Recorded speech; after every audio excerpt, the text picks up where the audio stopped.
नमस्कार दोस्तों, जय हिंद। मैं मान सर आपका बहुत बहुत स्वागत करता हूं आपके अपने परिवार में। बेटा, जैसा कि हमने एक वीडियो के ऊपर डिस्कशन किया था पहली क्लास में यूट्यूब चैनल के ऊपर कि भारत का संविधान क्या होता है, किसे हम भारत का संविधान कहेंगे, उसमें काफ़ी हद तक बच्चों ने काफ़ी कुछ सीखा कि संविधान हम किसे कह सकते हैं। बहुत सारी मिसकंसेप्शंस होती हैं संविधान को लेकर। तो ऐसे ही आज फिर हम एक बहुत ही शानदार और बेहतरीन टॉपिक के साथ आपके साथ रूबरू हैं, और इस टॉपिक के माध्यम से मैं आप लोगों को एक बेहतरीन टॉपिक पढ़ाऊंगा जिसके अंदर हम अनुसूचियों मतलब के शेड्यूल्स के ऊपर चर्चा करेंगे। अनुसूचियां बेटा एक ऐसा टॉपिक है, चाहे आप कोई वनडे की परीक्षा से स्टार्ट कर दो या आपका एचसीएस यूपीएससी जैसी परीक्षाओं को आप ले लो, तो कोई भी ऐसा पेपर नहीं होगा जिसमें अनुसूचियों से प्रश्न कभी पूछा ना गया हो।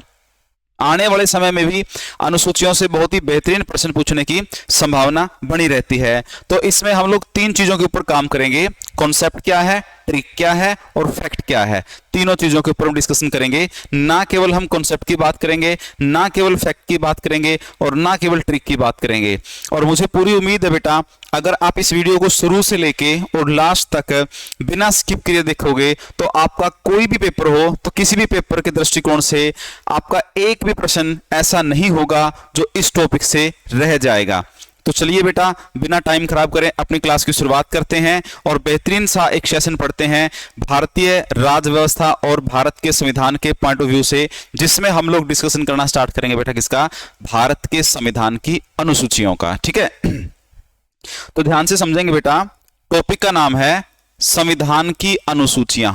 टॉपिक हमारा कह सकते हैं हम क्या है बेटा, संविधान की अनुसूचियां की अनुसूचियां, जिसको इंग्लिश में हम लोग कह सकते हैं शेड्यूल्स ऑफ इंडियन कॉन्स्टिट्यूशन। बेटा हमारा नाम हो सकता है टॉपिक का शेड्यूल्स ऑफ इंडियन कॉन्स्टिट्यूशन। हम लोग कह सकते हैं कि शेड्यूल्स क्या है, किस प्रकार की चीजें हैं। तो तमाम चीजें बेटा हम इसमें बहुत गहराई से पढ़ेंगे, चैप्टर को बहुत शानदार तरीके से पढ़ेंगे और शायद इतना बेहतरीन कंटेंट आपने अब तक नहीं पढ़ा होगा। इसलिए चलिए शुरुआत करते हैं बेटा। और अगर आपको वीडियो अच्छी लगे तो चैनल को सब्सक्राइब करना, लाइक करना और शेयर करना ना भूलिए बेटा। तो अनुसूचियों पढ़ने से पहले हम लोग तीन चार चीजों के ऊपर डिस्कशन करेंगे बेटा। सबसे पहला पॉइंट हमारा होगा कि अनुसूचियां क्या होती हैं। पहले तो हमें यही पता होना चाहिए कि व्हाट इज शेड्यूल्स, अनुसूचियां क्या हैं। जब अनुसूचियां हमें पता लग जाएंगे क्या है, तो हमें यह भी पता होना चाहिए कि अनुसूचियों को भारत के संविधान में क्यों शामिल किया गया था, क्या रीजन रहा था कि अनुसूचियां हमने संविधान में जोड़ी हैं। तीसरा, हमें पता होना चाहिए कि अनुसूचियों की जो संख्या है बेटा वो कितनी है। अगर हमें संख्या पता होगी तो और बेहतर पढ़ पाएंगे। और चौथा, हमें पता लगना चाहिए कि अनुसूचियों से एग्जाम में किस प्रकार के प्रश्न आते हैं, मतलब प्रश्न पूछने का जो तरीका है शेड्यूल से वो क्या है। जब हम चार चीजों के ऊपर डिस्कस कर लेंगे बेटा, तो उसके बाद हम शेड्यूल्स के चैप्टर को, अनुसूचियों के चैप्टर को पढ़ना अच्छे से सीख जाएंगे। तो चलिए सबसे पहले शुरुआत करते हैं बेटा कि अनुसूचियां क्या है और संविधान में इनको क्यों जोड़ा गया। इस बात से हम अपनी क्लास की शुरुआत कर लेते हैं। तो ध्यान से समझिएगा बेटा, आपने जरूर पढ़ा होगा कि हमारे देश की जो संविधान सभा थी, कॉन्स्टिट्यूएंट असेंबली थी, संविधान सभा, वो 9 दिसंबर और 1946 को 9 दिसंबर 1946 को पहली बैठक के साथ अपना काम करना शुरू करती है। और डॉक्टर सच्चिदानंद सिन्हा जो हैं संविधान सभा के पहले अस्थायी अध्यक्ष होते हैं। ये परंपरा, अगर आपसे ये पूछ ले कि डॉक्टर सच्चिदानंद सिन्हा को हमने देश की संविधान सभा का अस्थायी अध्यक्ष बनाया, तो ये परंपरा किस देश से ली गई है, ये बहुत बेहतरीन प्रश्न है बेटा। ये परंपरा फ्रांस से हमने अडॉप्ट की है कि फ्रांस की कॉन्स्टिट्यूएंट असेंबली के अंदर ये परंपरा शुरू की गई थी कि पहली बैठक में जो सबसे अनुभवी, सबसे सीनियर लीडर होगा उसको हम अध्यक्ष बनाएंगे। बाद में हम अपनी योग्यताओं के हिसाब से देखेंगे कि हमें किसको अपना परमानेंट अध्यक्ष बनाना है। तो पेपर में बहुत बार क्वेश्चन आता है, यहां तक कि एचसीएस और यूपीएससी जैसी परीक्षाओं में भी प्रश्न पूछा गया है कि जो डॉक्टर सच्चिदानंद सिन्हा को संविधान सभा का पहला स्थायी अस्थायी अध्यक्ष बनाया गया था, यह परंपरा हमने किस देश के संविधान से अपनाई थी, तो ये फ्रांस के संविधान से इस चीज को हमने अडॉप्ट किया था। चूंकि 2 दिन बाद ही 11 दिसंबर 1940 को डॉक्टर राजेंद्र प्रसाद को देश की संविधान सभा का स्थायी अध्यक्ष बना दिया गया था, जिसे बाद में देश का पहला राष्ट्रपति भी घोषित किया गया था। तो चलिए बेटा क्लास की शुरुआत कर लेते हैं। 9 दिसंबर 1940 को देश की संविधान सभा ने अपना काम करना शुरू कर दिया। बिल्कुल ध्यान से समझेंगे तो यहां से हम सीरीज में चीजों को अरेंज कर लेंगे एक बार ध्यान से। उसके बाद बेटा 11 दिसंबर की दूसरी डेट होती है और 1946 की, इसके अंदर डॉक्टर राजेंद्र प्रसाद को देश की संविधान सभा के स्थायी अध्यक्ष के रूप में नियुक्त कर लिया जाता है, चुन लिया जाता है। इसके बाद बेटा हम बात करें कि तीसरे पॉइंट में जो भारत का संविधान था इसको बनाने में 2 वर्ष 11 महीने 18 दिन का समय लगा था। तो हम कह सकते हैं ये पर्टिकुलर क्या है, इसका टाइम है। हम ये भी कह सकते हैं इसके ऊपर लगभग 64 लाख रुपए क्या किया गया था, खर्चा किया गया था। हम ये भी कह सकते हैं कि संविधान सभा की कार्रवाई को 53,000 लोगों ने अपनी आंखों से देखा था। हम ये भी कह सकते हैं विश्व के 60 देशों के संविधान का इसके ऊपर क्या था, प्रभाव था। हम ये भी कह सकते हैं इस संविधान को जब लागू किया था तो उस समय इसमें लगभग शब्दों की संख्या जो थी वो 80,000 थे। हम ये भी कह सकते हैं कि इसमें 395 अनुच्छेद और 22 भाग भी थे। मतलब इतना सारा डेटा होने के बाद हमने अपने देश के संविधान को लिख दिया था। अभी ध्यान से समझेंगे, कॉन्सेप्ट की तरफ चलेंगे। तो हमने क्या था, ये डिसाइड कर रखा था कि संविधान कभी भी बन जाए हम संविधान को 26 जनवरी को ही लागू करेंगे। तो हमने संविधान को बेटा नवंबर और 1949 में लागू इसको लिख दिया था, नवंबर 1949 के अंदर। तो हमने 26 जनवरी को लागू करना था, वो 1950 में ही आना था। तो मैं ये भी कह सकता हूं कि भाई हमारे पास ये 26 नवंबर को जब लिखा गया था तो 4 दिन हमारे पास शेष थे किसके बेटा, नवंबर के। हमारे पास 31 दिन किसके पेंडिंग थे, दिसंबर के। हमारे पास 25 दिन किसके पेंडिंग थे, जनवरी के। यानी कि संविधान लागू होने से लगभग 60 दिन पहले हमने संविधान को लिख के तैयार कर दिया, इसको अंगीकृत कर दिया। तो डॉक्टर जो भीमराव अंबेडकर थे, डॉक्टर जो भीमराव अंबेडकर थे, आपने नाम जरूर सुना होगा डॉक्टर भीमराव अंबेडकर जी का, जो देश की संविधान सभा में प्रारूप समिति मतलब कि ड्राफ्टिंग कमेटी के चेयरमैन थे। तो उनका एक निजी विचार ये था, कहानी यहां से शुरू होती है। Doctor B R. अंबेडकर का एक निजी विचार था कि हमारे पास संविधान लागू करने के लिए 60 दिन अभी हैं, तो क्यों ना जो हमने संविधान लिखा है इस संविधान का एक बार रिव्यू कर लें, एक बार इस संविधान को पढ़ के देख लें। अगर इस संविधान के अंदर किसी प्रकार की कोई भी कमी नजर आती है तो हम प्रयास करेंगे इस कमी को दूर करने का। साथ ही डॉक्टर अंबेडकर ने यह भी कहा कि हमने देश का नहीं बल्कि पूरे विश्व का सबसे लंबा संविधान जो है वो बना दिया है, सबसे लंबा संविधान बना दिया है। इतना लंबा संविधान पूरे दुनिया में किसी का भी नहीं है। तो फिर भी एक बार क्यों ना हम इस संविधान की कमियों को फाइंड आउट कर लें। एक बार बेटा आप लिखना मत कुछ भी, पहले चीजों को ध्यान से समझना है। मैं फिर बता रहा हूं, अनुसूचियों का चैप्टर पढ़ेंगे। मैं डिस्कस ये करना स्टार्ट कर रखी है कि भाई इसमें अनुसूचियां हैं क्या, और फिर बाद में करेंगे अनुसूचियों को क्यों लिया गया है। 26 नवंबर 1949 को हमारे देश के संविधान को अंगीकृत किया गया और अगले साल हमने 26 जनवरी 1950 को लागू करना था। तब तक हमारे पास 60 दिन पेंडिंग थे। Doctor B R. अंबेडकर जो ड्राफ्टिंग कमेटी कह सकते हैं, जो प्रारूप समिति कह सकते हैं या मसौदा समिति भी कह सकते हैं, उसके क्या थे बेटा, अध्यक्ष थे। तो उन्होंने कहा कि 60 दिन के समय को खराब क्यों करे, तो क्यों ना इसको डिस्कस किया जाए और इसकी कमियों को फाइंड आउट किया जाए ताकि इसको दूर कर पाएं। तो डॉक्टर अंबेडकर ने डॉक्टर राजेंद्र प्रसाद से, जो हमारे स्थायी अध्यक्ष थे, डॉक्टर राजेंद्र प्रसाद से कहा क्या हम इनको पढ़ के देख सकते हैं। तो उन्होंने कहा जी बिल्कुल देख सकते हैं, क्योंकि अध्यक्ष थे, इन्होंने इनका जवाब देना था।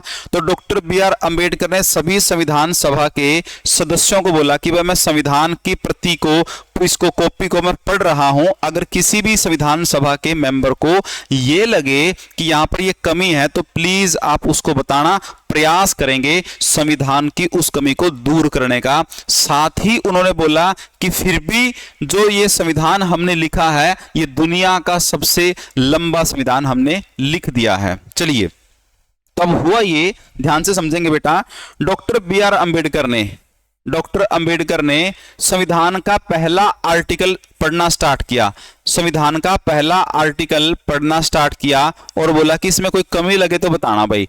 उन्होंने पहला आर्टिकल पढ़ा कि इंडिया, ध्यान से समझेंगे बेटा, India that is Bharat, India that is Bharat shall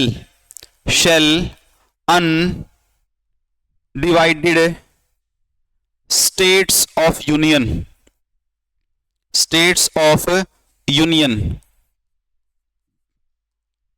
ये पहला आर्टिकल पढ़ा, किसने पढ़ा भाई? डॉक्टर अंबेडकर ने। बोला मैं आर्टिकल नंबर 1 पढ़ रहा हूं, जिसको कुछ कमी लगे तो बता देना। बोला कि इंडिया जो कि भारत है वह राज्यों का एक अविभाजित संघ होगा, मतलब ऐसा संघ जिसके अंदर राज्यों का कभी बंटवारा नहीं हो सकता, जिसमें कभी राज्य टूटकर अलग नहीं हो सकते, जो कभी संप्रभु नहीं बन सकते, ऐसा संघ होगा भारत का।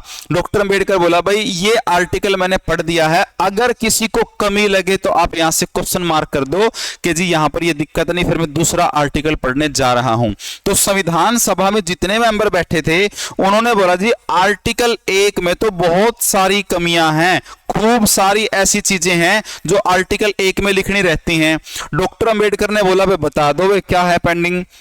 उन्होंने कहा थी ये तो बता दिया कि भारत या जो कि इंडिया है वो राज्यों का एक अविभाजित संघ होगा। बोला हाँ, तो बोला इस संघ में जो देश के अंदर कौन से राज्य हैं किसी का भी नाम नहीं आया, उनकी सीमा क्या है किसी का नाम नहीं आया, उनका क्षेत्रफल क्या है किसी का नाम नहीं आया। कह रहे इनमें से तो किसी भी चीज का जिक्र ही नहीं हुआ। कल को मान लीजिए XYZ कोई भी हमारा स्टेट है न बोले कि मैं तो भारत के संघ का यूनियन का हिस्सा ही नहीं हूं, तो उसको कैसे बताएंगे कि तू भारत का हिस्सा है, टूट के अलग नहीं हो सकता। तो इसका मतलब बोले कि आर्टिकल 1 के अंदर सभी राज्यों के नाम लिखने पड़ेंगे, राज्य नहीं, राज्यों के साथ साथ केंद्र शासित प्रदेशों के भी नाम लिखने पड़ेंगे, उनकी सीमा क्या है किसके साथ लगती है, एरिया क्या है, कितना क्षेत्रफल है, वो सारी तमाम इंफॉर्मेशन आपको आर्टिकल 1 में लिखनी पड़ेगी, तब जाके हमारे देश का आर्टिकल नंबर 1 पूरा होगा। अब यहां पर मामला फंस जाता है किस चीज को लेके, अगर आर्टिकल 1 में जैसे आज हमारे पास 28 स्टेट हैं, आज हमारे पास 8 यूटी हैं, अगर आर्टिकल 1 में सभी के नाम लिख दिए जाएं, सीरीज में आप लिख के देखो तो आर्टिकल 1 में अगर 28 स्टेटों के नाम लिखने पड़ जाएं, उनकी बाउंड्री लिखनी पड़ जाए, उनका एरिया लिखना पड़ जाए, सभी यूटी के नाम, उनकी बाउंड्री, उनका एरिया, ये सब चीजें अगर आर्टिकल 1 में लिखनी पड़ गई तो अब समझो कि आर्टिकल 1 जो है वो कितना लंबा हो जाएगा। और भारत का संविधान तो पहले ही विश्व का सबसे लंबा संविधान था, पहले ही विश्व का सबसे लंबा संविधान था, तो इसलिए आर्टिकल 1 के अंदर ज्यादा इंफॉर्मेशन लिखना संभव नहीं था, क्योंकि देश के अंदर साक्षरता दर बहुत कम थी, लिटरेसी रेट बहुत कम था। तो इसलिए डॉक्टर अंबेडकर ने कहा जी बात ऐसे है, हम इससे जो आप बोलेंगे ना इसमें कमियां बहुत सारी हैं, तो पहले ही विश्व का सबसे लंबा बना चुके हैं, इसके अंदर ऐड करना कुछ भी पॉसिबल नहीं है। अगर आप सोचोगे कि इसके अंदर ऐड कर दिया जाए तो फिर उसके बाद हम संविधान लागू करेंगे तो बोला ये मुश्किल हो जाएगा, क्योंकि देश के अंदर लिटरेसी रेट नहीं है, साक्षरता दर नहीं है, इसको समझ लेंगे लोग वही बड़ी बात होगी। अगर इसका विस्तार बहुत बढ़ा देंगे तो इसको समझना लगभग असंभव के बराबर हो जाएगा, इसलिए इसमें कुछ भी ऐड नहीं किया जाएगा। तो एक दिक्कत आ गई भाई, ये जो संविधान हमने लिखा था इस संविधान को मैं अधूरा कह सकता हूं, तब तक अधूरा था। भाई अधूरा संविधान लिख नहीं सकते और इसके अंदर चीजों को ऐड करके इसको पूरा नहीं कर सकते, तो दिक्कत ये आ गई, करें तो करें क्या। तो उसी समय संविधान सभा के अंदर एक और व्यक्ति बैठे थे जिनका नाम था BN राव। जिनका नाम क्या था बेटा? BN राव। आपने जरूर नाम सुना होगा। बेटा मैं थोड़ा सा बढ़िया स्तर से पढ़ा रहा हूं, एक बार जब आपको समझ में आना स्टार्ट हो जाएगा आपको मजा आएगा, ठीक है। जब पूरी बात मैं आपको पढ़ा दूंगा आपको स्किप बिल्कुल भी नहीं करना है आपने एक पॉइंट भी। तो उसी संविधान सभा के अंदर एक व्यक्ति बैठे थे जिनका नाम था BN राव। पूरा नाम सभी बच्चों को पता ही होगा, बेनेगल नरसिंह राव। नरसिंह राव, ये पढ़ने लिखने में डॉक्टर अंबेडकर के बराबर के व्यक्ति थे। अगर आपसे कभी पूछे कि डॉक्टर अंबेडकर के बराबर के प्रतिभावान व्यक्ति भारत की संविधान सभा में कौन थे, तो आप कहोगे बेनेगल नरसिंह राव थे। बहुत विद्वान व्यक्ति थे और साथ में इनके पास एक पद भी था कि ये संविधान सभा के, एक पदवी था कि ये संविधान सभा के संवैधानिक सलाहकार थे, संवैधानिक सलाहकार थे। यानी कि कोई भी चीज कॉन्स्टिट्यूशन को लेके संविधान सभा में होगी तो उसकी सलाह किससे लेनी पड़ेगी? डॉक्टर बेनेगल नरसिंह राव से उसकी सलाह को लेना पड़ेगा। तो बीएन राव ने बोला, इन्होंने बोला कि sir I have an idea, मेरे पास एक आइडिया है। इफ ऑल आर एग्री, यदि सबके सब इस पे सहमत हो तो we must discuss on it, हमें इसके ऊपर बात करनी चाहिए। तो बोला भाई बताओ क्या है आपके पास आइडिया? तो बेनेगल नरसिंह राव ने कहा कि भाई जैसे हमारे पास ये संविधान की एक बुक हमने लिख दी। बोला जी ठीक है, लिख दी, पहली बुक है और इसमें कमियां हैं। उन्होंने कहा ठीक है, इसमें कुछ चीज डाल नहीं सकते, तो एक काम कर सकते हैं ना, संविधान की एक और बुक लिख देंगे, दूसरे नंबर पर संविधान की एक और किताब लिख दी जाएगी। जो इसकी कमियां हैं, जो इस संविधान की बेटा क्या है कमियां हैं, उन कमियों को हम इस सेकंड नंबर बुक में डाल देंगे। और डालने के बाद इसको नाम दे दिया गया क्या? देश के संविधान की अनुसूचियां, मतलब के शेड्यूल। मतलब मैं साफ और सामान्य शब्दों में अगर आपको बताऊं कि अनुसूचियां है क्या बेटा जी, अनुसूचियां का मतलब होता है कि संविधान के अनुच्छेदों, संविधान के भागों के अंदर जो बातें नहीं लिखी गई थी उन बातों को एक अन्य दस्तावेज के अंदर लिखा गया था और उसी दस्तावेज को हम लोग एक नाम से जानते हैं, उन्हें हम अनुसूचियां यानी कि शेड्यूल कह सकते हैं। अब मेरे ख्याल से आप लोगों को चीजें साफ समझ में आनी शुरू हो गई होगी, क्योंकि बेटा अच्छी चीजों को समझाने में और समझने में दोनों में समय लगता है।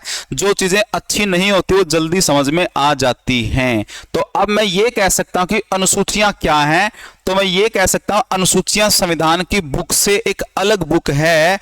और इसको क्यों जोड़ा गया था, तो मैं ये कह सकता हूं ताकि इस संविधान के अंदर जो कमियां रह गई थी उन कमियों को पूरा किया जा सके। मैं दोबारा डेफिनेशन फिर लिखवाऊंगा, एक बार पहले बेसिक सारे फंडामेंटल चीजें आप लोगों को समझा दूं।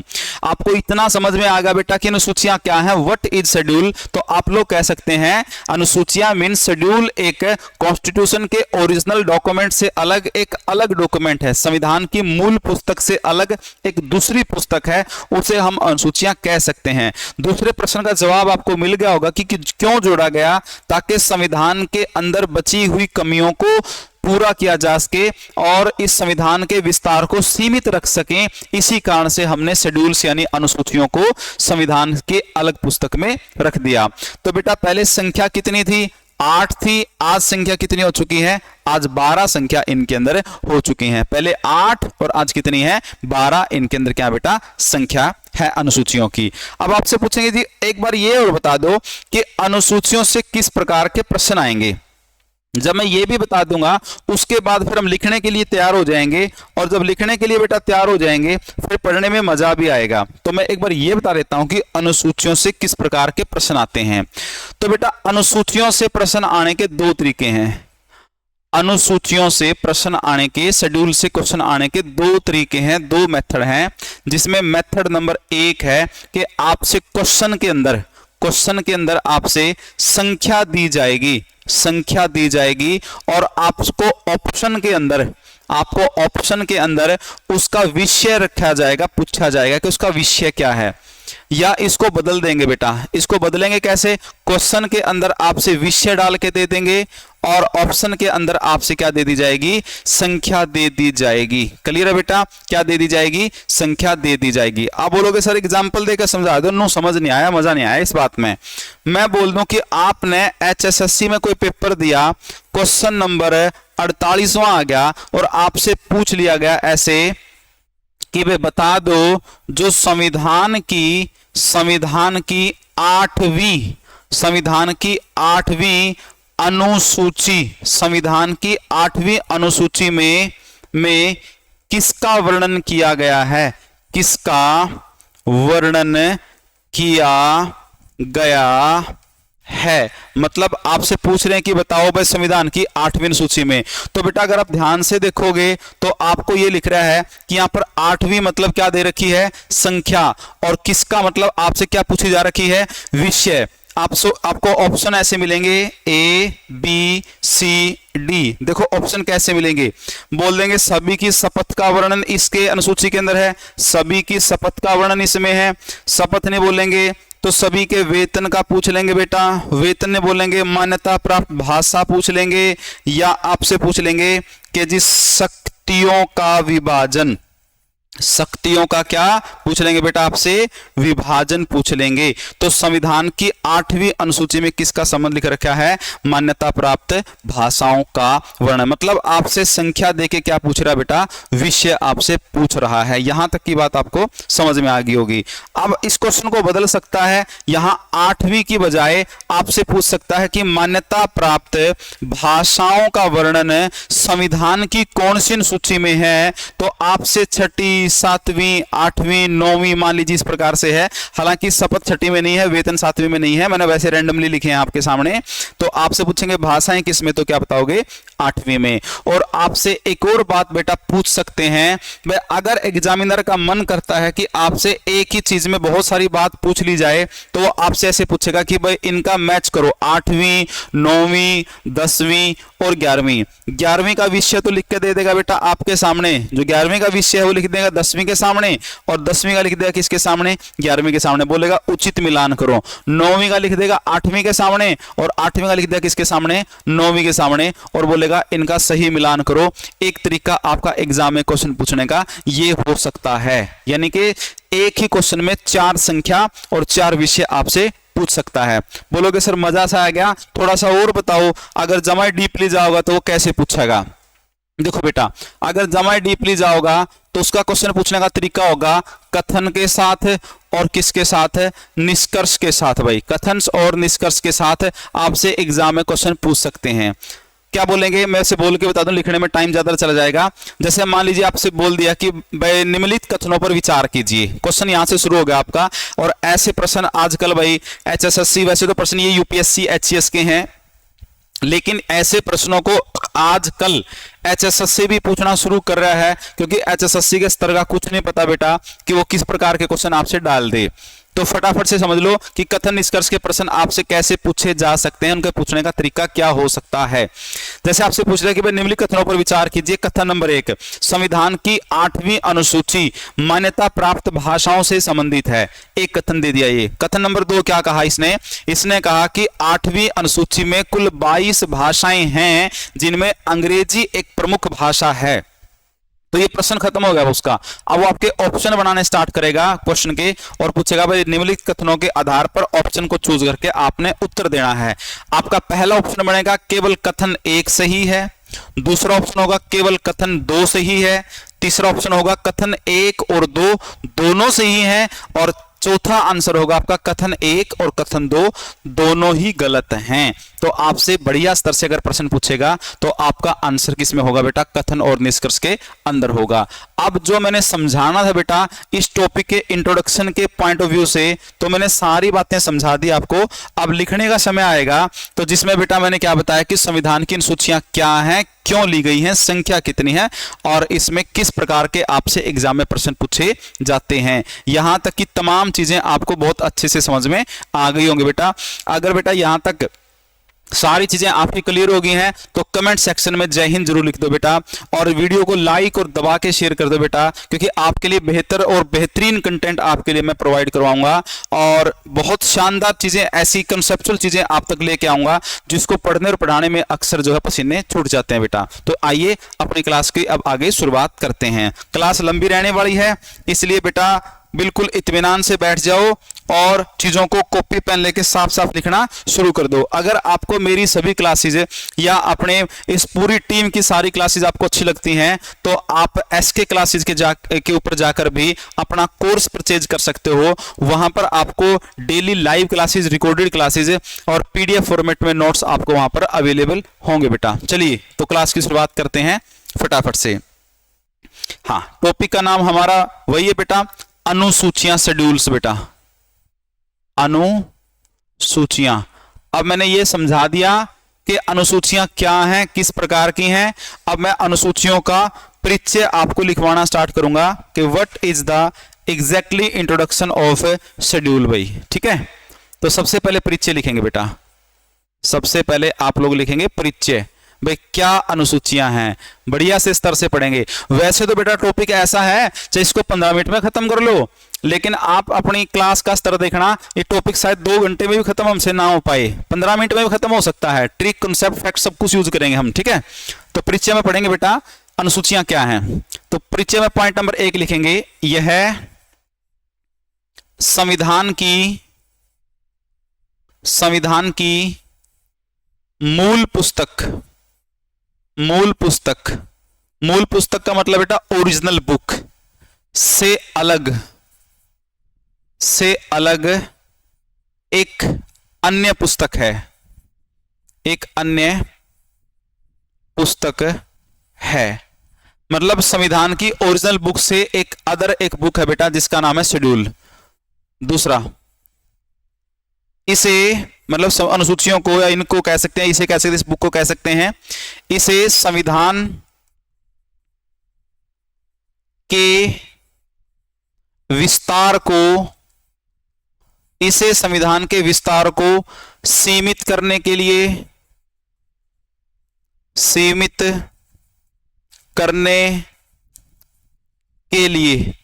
इसे संविधान के विस्तार को सीमित करने के लिए और संविधान के भागों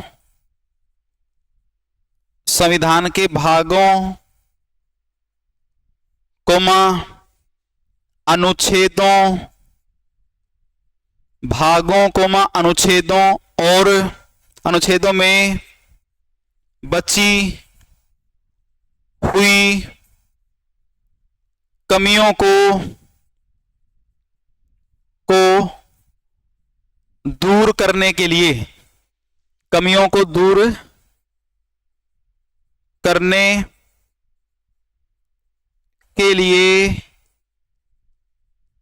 तैयार किया गया था। संविधान की बची हुई कमियों को दूर करने के लिए तैयार किया गया था। तीसरा पॉइंट लिखें बेटा, आरंभ में इनकी संख्या 8 थी, जो अब बढ़कर 12 हो चुकी है। आरंभ में बेटा इनकी संख्या कितनी थी? 8 थी, जो वर्तमान में इनकी संख्या बढ़कर कितनी हो चुकी है? 12 हो चुकी है। तो टोटल हमने इस बात को समझ लिया कि अनुसूचियां क्या हैं, क्यों जोड़ी गई, कितनी थी, कितनी है और कैसे एग्जाम में प्रश्न आएंगे। तो मतलब लगभग हमने 28 मिनट की क्लास के अंदर केवल इस बात को समझा कि अनुसूचियां हैं क्या, और अब उसके बाद हम पढ़ेंगे अनुसूचियों का चैप्टर। तो बेटा अनुसूचियों का चैप्टर को समझाने के लिए अगर मैं बोलूं कि आपके दिमाग में कॉपी पेस्ट कर दूंगा मैं चैप्टर को, तो आपने इसके लिए मेरा काम करना पड़ेगा। आपने मेरे से एक कहानी सुननी पड़ेगी भाई, मेरे से कहानी सुननी पड़ेगी। फिर मेरा वादा है कि अनुसूचियों का चैप्टर मैं आपके दिमाग में छाप दूंगा, और कभी भी ऐसा हो नहीं सकता कि आप अनुसूची भूल जाएं, कभी भी ऐसा नहीं हो सकता कि आप अनुसूचियों को भूल जाएं। ठीक है, तो कहानी आपने सुननी पड़ेगी, वो है क्या? तो आइए ध्यान से सुनेंगे भाई। हमने मान लिया इस प्रकार से कि भाई यहां पर कोई एक लड़का है यहां पर, और जो वो लड़का है बेटा जो यहां पर है, उसका नाम हमने कोई भी टोनी, मोनी, सोनी कुछ भी रख दिया। आपकी जो मन है आप वो यहां पर रख सकते हैं। ठीक है, तो हमारा एक लड़का है और इस लड़के की क्लासेस शुरू होती हैं, स्कूल में इसने जाना स्टार्ट करता है ये। तो इसका पूरा का पूरा काम किस प्रकार से रहेगा, इस कहानी को सुन लो बेटा। और सुन लिया तो ये बात समझ कर चलो कि आपको किसी प्रकार की दिक्कत टॉपिक के अंदर नहीं आएगी अनुसूचियों के चैप्टर में। चलो चलिए जी। जब एक बच्चा फर्स्ट क्लास में स्कूल में गया, ध्यान से समझेंगे, जब ये बच्चा फर्स्ट क्लास में स्कूल में गया तो इनकी मैडम ने पूछा कि बेटा आंगनवाड़ी वगैरह में जाया कर दे स्कूल में जाने से पहले? बोला हाँ जी मैम जाया करता। तो बोला कि आंगनवाड़ी में क्या सीखा? बोला जी मैंने सीखा A for apple, B for ball, C for cat, D for dog. बोला नहीं बेटा, तरीका पुराना हो लिया, तरीका नया आन दे कुछ। ठीक है जी नया आ जाएगा, कोई बात नहीं। तो बताओ नया कैसे? मैडम जी आप पे बता दो। उसने बोला A से कहना है असम, B से कहना है बिहार, C से कहना है छत्तीसगढ़ या चंडीगढ़, D से कहना है दिल्ली या दादरा एवं नागर हवेली। बोला इस प्रकार से कहना है। तो बच्चा बोला जी मतलब जितने भी राज्य हैं और जितने भी केंद्र शासित प्रदेश हैं आप ये कहना चाहते हो अल्फाबेट में, उनको सीख लो आप। हाँ हाँ। बच्चा बोला जी ठीक है। तो बच्चा भी सीखना शुरू कर देगा, जाके बोलेगा A for Assam, B for Bihar. मतलब पहली क्लास में बच्चे को जितने स्टेट थे, जितने यूटी केंद्र शासित प्रदेश थे, उन सब की नाम और उनकी जो सीमा है वो सब उसमें याद करवा दिए भाई। बच्चा होगा दूसरी क्लास में, बहुत ज्यादा अच्छा बच्चा पढ़ने में नहीं था, आपके जैसा ही था, मेरे जैसा मान लो। तो दूसरी क्लास में वो बच्चा तो सुबह उठ के जब स्कूल में जाना था रोना शुरू कर दे कि मैं नहीं जाऊंगा। इसकी मम्मी ने बोला भाई क्यों नहीं जाओगा? तो इसने कहा कि हर रोज अगर मेरे को 20 रुपए दोगे तो फिर उसके बाद मेरा मतलब है खाने पीने का काम चल जाएगा स्कूल की कैंटीन में, तो फिर उसके बाद भग जाऊंगा मैं। 20 रुपए अगर तेरी मैं वेतन मान दूं, उसकी मदर ने क्या कहा बेटा कि अगर तेरा वेतन बांध दूं फिर तो बात बन जाएगी। हाँ 20 रुपए मेरा वेतन बांध दे। तो उसकी मदर ने उसका 20 रुपए वेतन बांध दिया। जो बच्चा तीसरी क्लास में होगा बेटा, तो ध्यान से समझेंगे आगे की कहानी। वो घर से तो कह के जाओ कि भाई मैं स्कूल में जाऊं, लेकिन बीच में बंक कर दे भाई। जैसे बीच में बंक करते आपने देखा बहुत सारे बच्चे हैं घर से तो कह के जाओगे कि जी स्कूल में जाओ, हाँ लेकिन बाहर घूमते फिरते रहे। तो एक दिन उसकी मम्मी ने देख लिया, उसने मम्मी ने बुलाया, बोला इधर आ भाई। तो तू कह रहा था कि भाई मतलब स्कूल में जाऊँ हूँ। मम्मी आज लुका हूँ, आगे से नहीं लुका हूँ। उसने कहा कि मेरी कसम खा, शपथ ले कि आइंदा नहीं लुकाएगा। तो उसकी मम्मी ने उससे क्या खिला दी बेटा? शपथ। बोला दी मम्मी आपकी शपथ दोबारा नहीं लूंगा, पढ़ूं ना पढ़ूं वो अलग बात है। तो तीसरी क्लास में उसको शपथ दिलवाई गई। ध्यान से सुनिए बेटा। अभी होगा फोर्थ क्लास के अंदर। चौथी क्लास में ये बड़ा शरारती था बच्चा ना, पकड़दार पीट दिंदा, पकड़दार पीट दिंदा। तो एक दिन बच्चे रोंदे मैडम के पास गए। तो मैडम के पास जाके उसने पूछा मतलब क्यों रो रहे हो बेटा? तो उन्होंने कहा कि जी उसने जो बच्चा है ना अपना ये टोनी मोनी सोनी जो भी है, बोला इसने खूब मारे जी। नुका अच्छा इसने मारे? बुलाया बेटे क्यों मारे तने इसके? बोला जी मेरा बेंच पे मेरी सीट पे बैठा था, मैंने इसलिए मारे। तो बोला बेटा प्यार तो समझाया इस टाइप, लड़ाई नहीं करे कर दे, तेरी सीट में फिक्स कर दूंगी, टेंशन ना ले। तो चौथी क्लास में बेटा इसकी के फिक्स कर दी गई भाई, सीट फिक्स कर दी गई। कौन सी क्लास में बेटा? चौथी क्लास के अंदर इसकी क्या कर दी गई? सीट फिक्स कर दी गई। अब हो गया भाई पांचवी क्लास में, फिफ्थ क्लास में। ध्यान से समझिए बेटा। तो पांचवी क्लास में इसके कुछ दोस्त बने भाई, इसे कुछ दोस्त बने बड़े जिगरी वाले दोस्त, शेड्यूल कास्ट और शेड्यूल ट्राइब्स, अनुसूचित जाति और अनुसूचित जनजाति से दोस्त बने। फिफ्थ भी में 5 भी ऐसे लिखा है, एससी में ऐसे लिखा, एसटी में ऐसे लिखा, आपको याद रह जाएगा। यानी कि पांचवी क्लास में उसको बढ़िया से दोस्त मिल गए, उसके परम मित्र मिल गए जो शेड्यूल कास्ट और शेड्यूल ट्राइब से बिलोंग करते थे। बेटा कास्टिज्म को मैं बिलीव नहीं करता और कभी भी कास्टिज्म को नहीं फैलाना चाहिए अपने समाज के अंदर। वो एक दीमक है जो समाज को अंदर से खोखला कर रही है। क्लियर है बेटा? तो अब हम लोग कह सकते हैं ये बच्चा हो गया कौन सी क्लास में? छठी क्लास में। इसके दोस्तों को सरकार ने स्टाइफंड देना शुरू कर दिया, अकाउंट में पैसा। आपने अंदाजा लगा लिया होगा कि पढ़ने वाला कैसा था। तो ये छठी क्लास में जाते थे कहां पर भाई? ये एटीएम के अंदर जाया करते, पैसे निकलवाया करते। पैसे निकलवा कर खूब बनाना शेक, मैंगो शेक पीना और बेटा खूब मतलब हेल्दी हो गए और बच्चा ने और ज्यादा पिटना शुरू कर दे हैं। तो अब ये कौन सी क्लास में होगा भाई? 7th क्लास में होगा। प्रिंसिपल भी परेशान, इनकी मैडम भी परेशान, इनका कई इलाज करा। तो बोले जी ऐसा है 7th क्लास में हो गए तो आप एक काम कर सकते हैं, इनका सेक्शन बदल देंगे। अगर इनका सेक्शन बदलेंगे तो फिर इनकी शक्तियां बढ़ जाएगी। क्या बढ़ जाएगी बेटा? इनकी शक्तियां बढ़ जाएंगी। मतलब 5-6 सेक्शन अपने स्कूल में है 7th क्लास के, एक को ए में डाल दे, एक को बी में, एक को सी में, एक को डी में। इस प्रकार से इनका शक्ति टूट जाएगी तो ये लड़ना बंद कर देंगे। तो बेटा याद रखना है 6 से 7th, 6 से सेक्शन और 6 से शक्तियां। अब बेटा ये कौन सी क्लास में हो गए? 8th क्लास में। आपने पता है कि पढ़ने लिखने के मामले में कितने होशियार हैं, आपको और मेरे जैसे हैं भाई, जितने होशियार आप और मैं। हाँ, तो 8th क्लास में इसने जाके हिंदी सीखी भाई, इसने मतलब कि भाषा सीखी भाई, भाषा सीखी, कैसे का अंग्रेजी भी सीखी भाई, इसने ABC भी सीखी। तो 8वीं क्लास में इनकी भाषा और इनकी लैंग्वेज इसने सीखी भाई, क्योंकि पढ़ने लिखने में बड़ा खराब सी स्थिति थी इसकी। अब घर वाले भी दुखी हो रहे भाई, तो ये 9th क्लास में हो गया।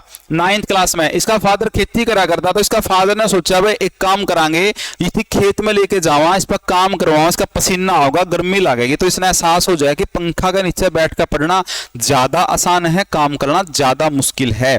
तो हम कह सकते हैं कि 9वीं क्लास में इसके फादर इसको खेत में ले गए और खेत में ले जाकर बेटा इससे भूमि सुधार का काम करवाया। याद रखना आपने, किसका काम करवाया है? भूमि सुधार का काम करवाया है। भूमि मतलब भाई कसी उठा, ये नाली साफ कर ले, यहां पर ये काम कर ले, वो कर ले, तो भूमि सुधार का काम होगा कौन सी क्लास में? 9वीं क्लास में। अब ये बच्चा होगा बेटा कौन सी क्लास में? 10वीं क्लास के अंदर ये बच्चा होगा। 10वीं क्लास में इसने क्या काम करा भाई? किसी प्रकार से 10वीं क्लास पास कर ली, बोर्ड की क्लास हो, थोड़ी डिफिकल्ट सी हो, क्योंकि पेपर बाहर चेक हुए हैं, और 10वीं क्लास पास कर दे। इसने बोला कि तो पढ़ना स्टार्ट करांगे और पढ़कर नौकरी लगाएंगे, क्योंकि अजय भार्गव सर का चैनल पे और SK क्लास पे बढ़िया सी कोचिंग चल रहा है, तो इसलिए और तक कोचिंग करांगे, फिर उसके बाद नौकरी लग जाएंगे आप पे। तो 11वीं क्लास के बाद उसके सामने 3 दल थे बेटा, दल थे 3, और उसने अपना दल के कर लिया, बदल लिया, और उसने जो रद्दी बच्चे ने छोड़ दिए, कौन से दल? आर्ट का, साइंस का, और कौन सा बेटा? कॉमर्स का दल बदल लिया 10वीं क्लास के बाद। यह बात याद रह जाएगी प्यारे बच्चों? हाँ जी याद रह जाएगी, वेरी गुड, बहुत बढ़िया भाई, फिर तो होशियार हो जाए, याद रहेगी। तो कौन सी क्लास में? अगर फिर वो 11th क्लास में। नो बोला नॉन मेडिकल लेवांगे, इसने देख के इसका फादर का भी चाह हो गया भाई, भाई तो बच्चा सुधर गया, नॉन मेडिकल का लेऊंगा मैं, अच्छी बात है। तो 11वीं क्लास के अंदर बेटा इसका फादर का मोटिवेशन के कारण नो बोले कि ग्राम पंचायत का इलेक्शन लड़ूंगा मैं। किसका? ग्राम पंचायत का इलेक्शन लड़ूंगा, यह बात कह रहा है 11वीं क्लास के अंदर इसका फादर, और लड़का सरपंच बन भी गया। अब ये बच्चा 12वीं क्लास में होगा, पूरा घर की लाइनें बदल गई। इसका ताऊ बोला भाई मैं क्या करूंगा? नगर पालिका के बोला, मैं किसका इलेक्शन लड़ूंगा? नगर पालिका का। नो बोला ठीक है ताऊ, तो नगर पालिका ना संभाल, हम पंचायत ने संभालेंगे, और नगर पालिका इलेक्शन लड़के जीत गया। तो 12वीं क्लास उसने पास कर ली। उसके बाद उसने भार्गव सर के पास कोचिंग करी, और आज वो सिलेक्ट होकर नौकरी पर लग रहा है भाई। तो अब ये तो कहने की बात है बेटा, मजाक की बात है। तो बेसिकली मैं ये कह सकूं कोई कहानी नहीं है भाई, मैं ये कह सकता हूं बेटा कोई कहानी नहीं है, ये 12 की 12 अनुसूचियों को याद करने का एक तरीका है। मैं जस्ट 20 सेकंड में आपको फटाफट से बता देता हूं अनुसूची कैसे। पहली क्लास यानी कि पहली अनुसूची में सभी राज्य और केंद्र शासित प्रदेशों के नाम, उनकी सीमा, उनके क्षेत्रफल का वर्णन। दूसरी अनुसूची के अंदर सभी संवैधानिक पदाधिकारियों के वेतन भत्ते आदि का वर्णन किया गया है। तीसरी अनुसूची में राष्ट्रपति, उपराष्ट्रपति, राज्यपाल को छोड़कर सभी संवैधानिक पदाधिकारियों की शपथ का वर्णन किया गया है।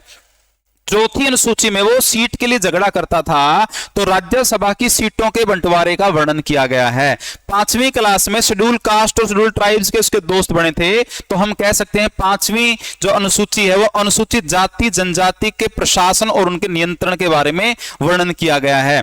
6ठी जो अनुसूची बेटा मैंने बताया था कि वो ATM में जाया कर दे, तो A से कह सकोगे के आप असम कह सकोगे, T से के कह सकोगे त्रिपुरा कह सकोगे, M से क्या कह सकोगे बेटा? मिजोरम कह सकोगे, और मे से क्या कह सकोगे आप? मेघालय कह सकोगे। आगे डिटेल में भी पढ़ाऊंगा, टेंशन मत लेनी, एक एक पॉइंट के ऊपर खूब सारा टाइम लगावांगे, तभी बेरा लगेगा कि अपनी क्वालिटी ऑफ एजुकेशन और क्वालिटी ऑफ कंटेंट क्या है अपना। तो यानी असम, त्रिपुरा, मिजोरम, मेघालय 4 राज्यों को विशेष राज्य का दर्जा दिया गया है 6ठी अनुसूची में अनुसूचित जनजाति क्षेत्र के आधार पर, क्योंकि यहां पर जनजातियों की संख्या एज कंपैरिजन अदर स्टेट की तुलना में हम कह सकते हैं ज्यादा है। 7वीं क्लास में सेक्शन बदल दिया, 7वीं सेक्शन, शक्तियों का विभाजन किया गया, संघ सूची, राज्य सूची, संवर्ती सूची के आधार पर डिटेल में पढ़ेंगे। 8वीं अनुसूची में उसने भाषा सीखी, मतलब के मान्यता प्राप्त भाषाओं का वर्णन भारतीय संविधान की 8वीं अनुसूची में किया गया है।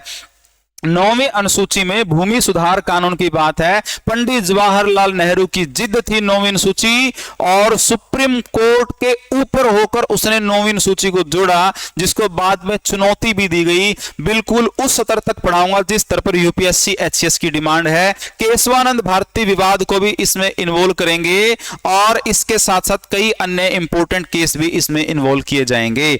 10वीं अनुसूची दल बदल कानून से संबंधित है। आयाराम गयाराम का मुहावरा आपने एनसीईआरटी की किताब में सुना होगा कि एक व्यक्ति एक राजनीतिक दल के अंदर इलेक्शन लड़ता है, उसके ही राजनीतिक चुनाव चिन्ह के साथ है, अगर उसको उसकी पसंद का मंत्रालय नहीं मिलता है तो फिर उसके बाद वो उसको छोड़कर दल को दूसरे दल के अंदर प्रवेश कर जाता है। तो ऐसे देश के लोकतंत्र को नुकसान हो रहा था, लोकतंत्र की मूल भावना प्रकृति को नुकसान हो रहा था। उस दल को बदलने की रोकने के लिए राजीव गांधी ने 10वीं अनुसूची को जोड़ा बेटा, और उसके बारे में विस्तार से चर्चा करेंगे। 10वीं अनुसूची, 11वीं अनुसूची में उसके फादर सरपंच बनते हैं, तो 11वीं अनुसूची के अंदर उसके फादर जब बेटा सरपंच बनते हैं तो ग्राम पंचायतों से संबंधित है या ग्रामीण स्थानीय स्वशासन से संबंधित 11वीं अनुसूची है। 73वां संविधान संशोधन अधिनियम 1992 के बारे में चर्चा करेंगे, और नगर पालिका यानी शहरी स्थानीय स्वशासन यानी कि लोकल अर्बन बॉडीज की बात करेंगे 12वीं अनुसूची में,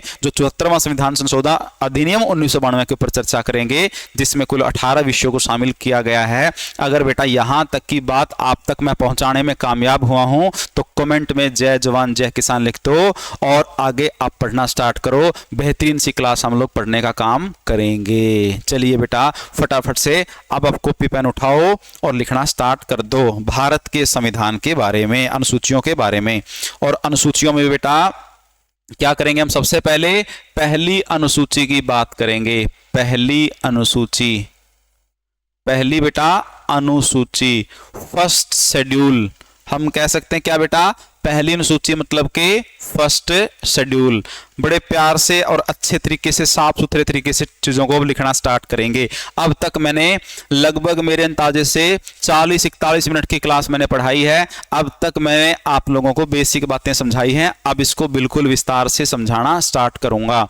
तो चलिए बेटा पहली अनुसूची के बारे में डिस्कशन करेंगे। लिखेंगे इसमें भारत के सभी राज्यों, इसमें भारत के सभी राज्यों प्लस केंद्र शासित प्रदेशों के नाम, सीमा, क्षेत्रफल, नाम, सीमा, क्षेत्रफल का वर्णन किया गया है, वर्णन किया गया है। ऐसे क्वेश्चन बेटा कई बार इंटरव्यू में पूछ लिए जाते हैं। आपसे इंटरव्यू पूछ लेंगे कि भाई मान लीजिए आपका इंटरव्यू सपोज करो किसी वैकेंसी के रिगार्डिंग मध्य प्रदेश के भोपाल में चल रहा है, या आपका इंटरव्यू मान के चलें कि उत्तर प्रदेश के अंदर कहीं नोएडा वगैरह में चल रहा है और किसी अच्छी पोस्ट के लिए है, और आपसे पूछ लिया जाए कि आप जिस राज्य से संबंध रखते हो आपके राज्य का नाम आपको कहां संविधान में देखने को मिलेगा। अक्सर ऐसे क्वेश्चन आपको एनडीए के जब कॉन्फ्रेंस का जो सेगमेंट होता है उसके अंदर देखने को मिलते हैं इंटरव्यू के दौरान, या एचसीएस जैसी परीक्षाओं में भी ये प्रश्न पूछे जा सकते हैं। यानी कि हम जिस जिस राज्य से बिलोंग करते हैं उन सबका नाम, उनकी सीमा, उनका क्षेत्रफल संविधान की पहली अनुसूची में लिखा गया है। आप हरियाणा जी के पढ़ते हो बेटा, 44,212 स्क्वायर किलोमीटर का हरियाणा का क्षेत्रफल हम पढ़ते हैं, बिल्कुल अच्छे से पढ़ते हैं। आगे अगर हरियाणा जीके में ही क्वेश्चन डाल दें कि भाई हरियाणा का क्षेत्रफल 44,212 स्क्वायर किलोमीटर का है, तो बताइए कहां लिखा मिलेगा? तो हम लोग कहां कहेंगे बेटा? संविधान की पहली अनुसूची में लिखा मिलेगा। चलिए जी, संविधान की पहली अनुसूची आपकी कंप्लीट हो चुकी है। अब हम लोग लिखेंगे दूसरी अनुसूची, संविधान की दूसरी अनुसूची, दूसरी अनुसूची जिसको हम कह सकते हैं सेकंड शेड्यूल। क्या कह सकते हैं बेटा? सेकंड शेड्यूल कह सकते हैं। देखिए दूसरी अनुसूची में क्या लिख रखा है, इसमें देश के सभी, इसमें बेटा देश के सभी संवैधानिक, देश के सभी संवैधानिक पदाधिकारियों, संवैधानिक पदाधिकारियों के वेतन और भत्तों का वर्णन किया गया है। वेतन और भत्तों का वर्णन किया गया है। आपसे पूछ रहे हैं, कदे कोई आप मेरे से पूछो कमेंट करके, सर जी मैं HSSC में क्लर्क लग रहा हूं, क्या मेरी सैलरी, मेरा वेतन भत्ते का वर्णन भी, मेरा HRA, मेरा transport allowance, home residence allowance, मेरा DA, मेरा TA ट्रांसपोर्ट, ये सारी यहां से मिलेंगे कि कम्युनिकेशन अलाउंस? मैं कहूंगा भाई यहां नहीं मिलेगा, यहां सिर्फ उनको मिलेगा बेटा जो देश के संवैधानिक पदाधिकारी हैं, जो देश के संविधान के अंदर जिनके पदों का वर्णन कर रखा है, केवल उनका नाम ही इनके अंदर होगा। आप बोलोगे जी मजा आसान लग रहा है, थोड़ा सा और बता दो कि किस किस का वेतन कितना कितना मिलेगा। तो सबसे पहली बात समझो बेटा, देश में सबसे बड़ा पद किसका होता है? राष्ट्रपति का। ये वास्तव में पति वर्ग हो भाई, जैसे घर के अंदर जो वाइफ हो है, जो पत्नी हो है, उसके पास वास्तविक शक्तियां हुए हैं, और जो पति हो है उसके पास नाम मात्र की शक्तियां हुए हैं। मतलब पत्नी डिसाइड करेगी घर में बैठ के बहर अपने किसा किसके लिए क्या व्यवहार करना है, और पति उसी को फॉलो करेगा। दिखण में तो काम कर रहा है पति, लेकिन उसको जो पीछे से आदेश दे रही हो पत्नी। तो देश का प्रधानमंत्री जो है पत्नी की तरह होता है, जिसके पास वास्तविक शक्तियां होती है लेकिन दिखती को नहीं। और राष्ट्रपति जो क्या हुआ है, देश का नाम मात्र का अध्यक्ष हुआ है, जैसे हस्बैंड की तरह। तो बेटा राष्ट्रपति के पास अगर आप बात करा तो राष्ट्रपति की वेतन कितना है, तो आप लोग कहोगे सर जी 5 लाख रुपए मासिक वेतन है, पर मंथ का वेतन है। तो वो इसी के अंदर लिख रखा है राष्ट्रपति का। बोलोगे जी 5 लाख रुपये, फिर तो 12 पंजे 60, एक साल के 60 लाख रुपए हो गए, फिर तो टैक्स भी बहुत सारा भग जाएगा इसका। राष्ट्रपति का जो पद है बेटा, उसके जो वेतन होता है, उसके वेतन आदि के ऊपर किसी प्रकार का कोई टैक्स नहीं लगता, कोई डायरेक्ट टैक्स प्रत्यक्ष कर नहीं लगता। इकोनॉमिक्स में आप पढ़ोगे इस चीज को, ठीक है। तो राष्ट्रपति सिर्फ इतना ही नहीं बेटा, बहुत सारी फैसिलिटी इनके पास है। भाई एक बार तो राष्ट्रपति अगर चाहे तो एक साल में 34 बार तो विदेश में आ जा सके है। उसका मन कर गया कि न्यूयॉर्क की गलियां में जाकर गोलगप्पे बेचे है कोई ओढ़े और गोलगप्पे खा के आने हैं, तो राष्ट्रपति बैठेगा जहाज में और जाओगा कहां पर, न्यूयॉर्क के अंदर। आने जाने का जो खर्चा वो सरकार देगी, निजी कार्यों से भी 34 बार अगर जाओगा तो उसका खर्चा भी कौन देगी भाई, देश की सरकार देगी। बोलो जी अच्छा। और राष्ट्रपति का जो भवन है भाई दिल्ली के अंदर जो स्थित है, इसको पहले वायसराय भवन बोला करते। इस राष्ट्रपति के वायसराय भवन के अंदर लगभग 350 के करीब कमरे हैं, एक व्यक्ति को दे रखे हैं। देखो कड़ा कड़ा रहोगा, के काम करेगा। इसके अलावा बेटा कैश कहां पे इसने, कि राष्ट्रपति की सुरक्षा जो है वो Z+ सिक्योरिटी हुआ है, उसके अंदर NSG कमांडो है बेटा, और एकमात्र ऐसी जगह हुआ है जहां पर आर्मी के अंदर आरक्षण है, तो वहां पर कुछ स्पेशल ही ऐसी रेजिमेंट है जो राष्ट्रपति की सुरक्षा के अंदर काम करती हैं। तो राष्ट्रपति देश का सबसे आलीशान पद है, सबसे बड़ा पद है। अगर आपको राष्ट्रपति से संबंधित मैं प्रश्न पूछूं, आपने जवाब देना है, तो देश का ऐसा एक व्यक्ति बताओ जिसने राष्ट्रपति के रूप में काम किया है, जिसने सुप्रीम कोर्ट के मुख्य न्यायाधीश के रूप में भी काम किया है। अगर आपको आंसर पता है तो फटाफट कमेंट में छाप दो बेटा। उसके बाद दूसरे नंबर पर देखो बेटा, देश का उपराष्ट्रपति। देश का कौन बेटा, उपराष्ट्रपति, वॉइस प्रेसिडेंट, जो अपन जुगर नया मिला है, ठीक है। तो इसकी कितनी होती है भाई, 4 लाख रुपए पर मंथ की भाई। तीसरा नंबर पे बात करेंगे सभी राज्यों के राज्यपाल भाई, जो गवर्नर हो भाई, गवर्नर कितने जी, 3.5 लाख रुपये और पर मंथ की हो भाई, 3.5 लाख रुपये पर मंथ की कितनी हुआ है राज्यपाल की। को जी एक आदि और बता दो, सुप्रीम कोर्ट, SC का मतलब यहां पर क्या है बेटा, सुप्रीम कोर्ट। सुप्रीम कोर्ट का जो चीफ जस्टिस ऑफ इंडिया यानी कि जो मुख्य न्यायाधीश है, तो बोलो जी मुख्य न्यायाधीश का और बता दो क्या है, तो 2,80,000 रुपये जो मासिक वेतन है बेटा वो इसका है। अब बोलो जी अदर का और बता दो, क्योंकि 33 और बच गए ना, 33 अदर जज बच गए अपने पास, 34 है टोटल, 34 है ना। तो बोलोगे उसका कितना है, तो उसका कहोगे जी 2.5 लाख रुपये पर मंथ की उसकी भी क्या है भाई, सैलरी है। आप कहोगे जी बढ़िया चीज चल रही है, तो हाई कोर्ट का और बता दो। हाई कोर्ट का जो चीफ जस्टिस हो है भाई, मुख्य न्यायाधीश हो है, उसको बोलेंगे पे 2.5 लाख रुपये पर मंथ की उसकी सैलरी जाओगी। आप बोलोगे सर जी अदर का और बता दो, बस मजा आ जाएगा। जो अदर का है बेटा, तो हम कैश कहा कि 2,25,000 रुपये जो है बेटा पर मंथ की सैलरी उसकी जाओगी। आप एक प्रश्न उठाओ फिर बढ़िया सा। आप कहो जी प्रधानमंत्री के बारे में तो बात करी को नहीं, बहनों भाइयों के बारे में, नरेंद्र दामोदर दास मोदी जी के बारे में, तो हम कह सकते हैं प्रधानमंत्री का न्यूनतम बेटा वेतन जो होता है वो होता है एक सांसद के रूप में, एक एमपी के रूप में 2,80,000 रुपया का पर मंथ का।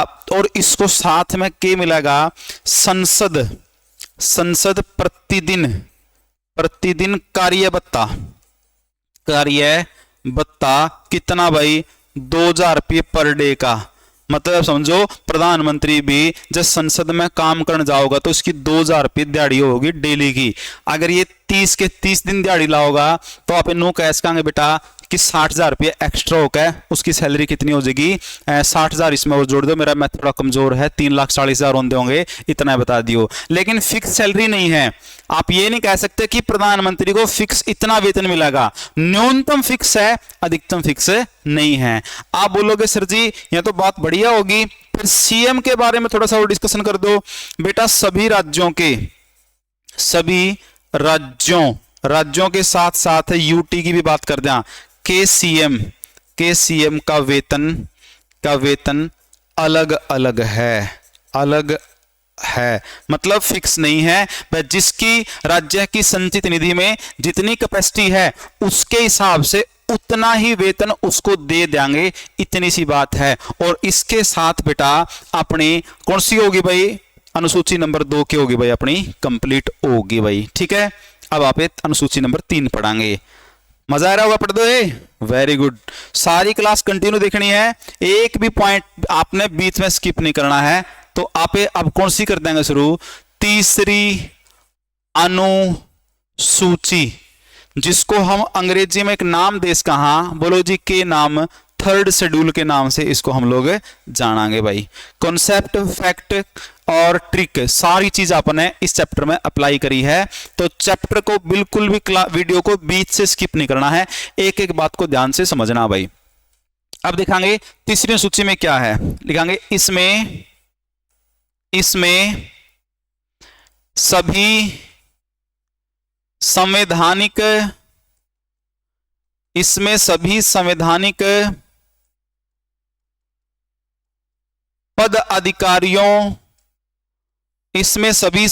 पदाधिकारियों की शपथ का वर्णन किया गया है, शपथ का वर्णन किया गया है। आप कहोगे जी सबकी है, कोई सा को नहीं भाई, इसमें अपवाद हैं, एक्सेप्शन केस हैं। जो कर इंग्लिश लैंग्वेज है नी, आर्टिकल वगैरह पढ़ो हो तो उसमें बहुत सारे आपने के मिले हैं, अपवाद मिले हैं। तो ऐसे ही बहुत सारे अपवाद हैं इसमें, तो वह अपवाद ज्यादा महत्वपूर्ण हैं। इसमें राष्ट्रपति कोमा उपराष्ट्रपति कोमा राज्यों के राज्यपाल कोमा लोकसभा का स्पीकर, फिर कहूंगे कोमा विधानसभाओं के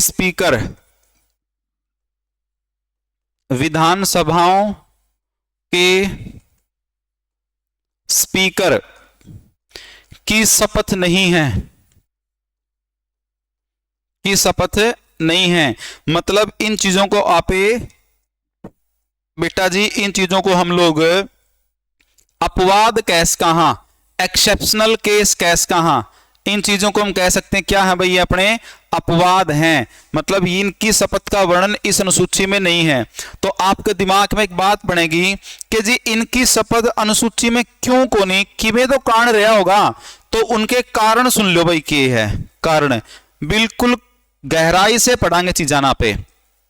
कारण नंबर 1, भाई जो राष्ट्रपति है, राष्ट्रपति को शपथ दिलवाई जाती है संविधान के आर्टिकल 60 के अनुसार, और दिलवाओगा कौन? सुप्रीम कोर्ट का मुख्य न्यायाधीश।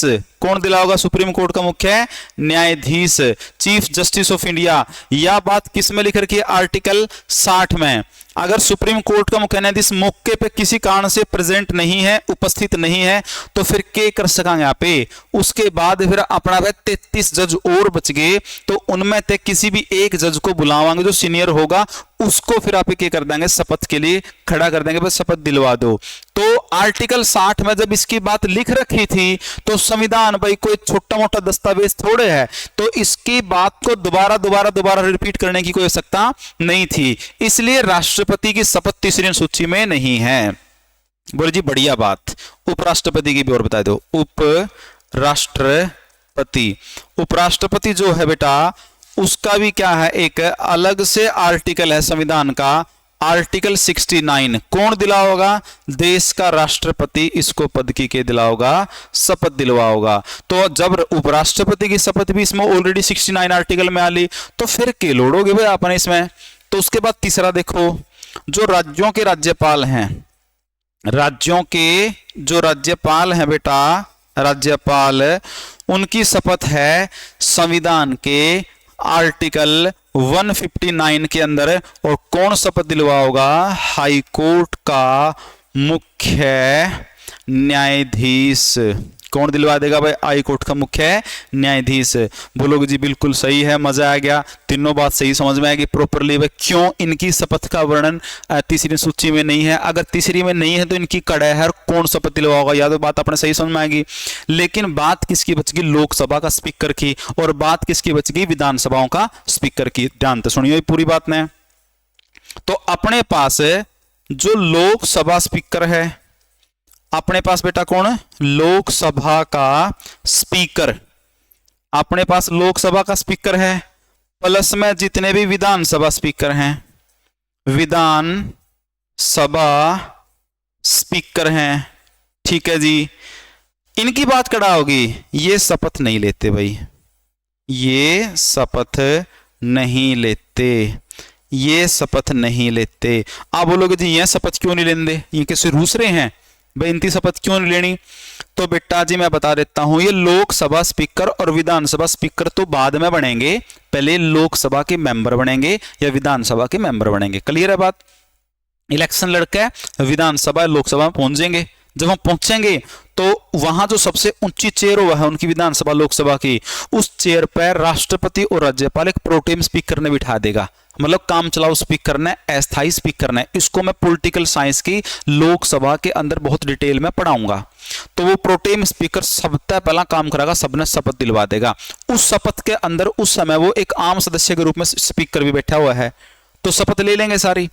तो फिर वो राष्ट्रपति आओगा, इलेक्शन की डेट रखेगा लोकसभा में, राज्यपाल डेट रखेगा विधानसभा में। क्लियर?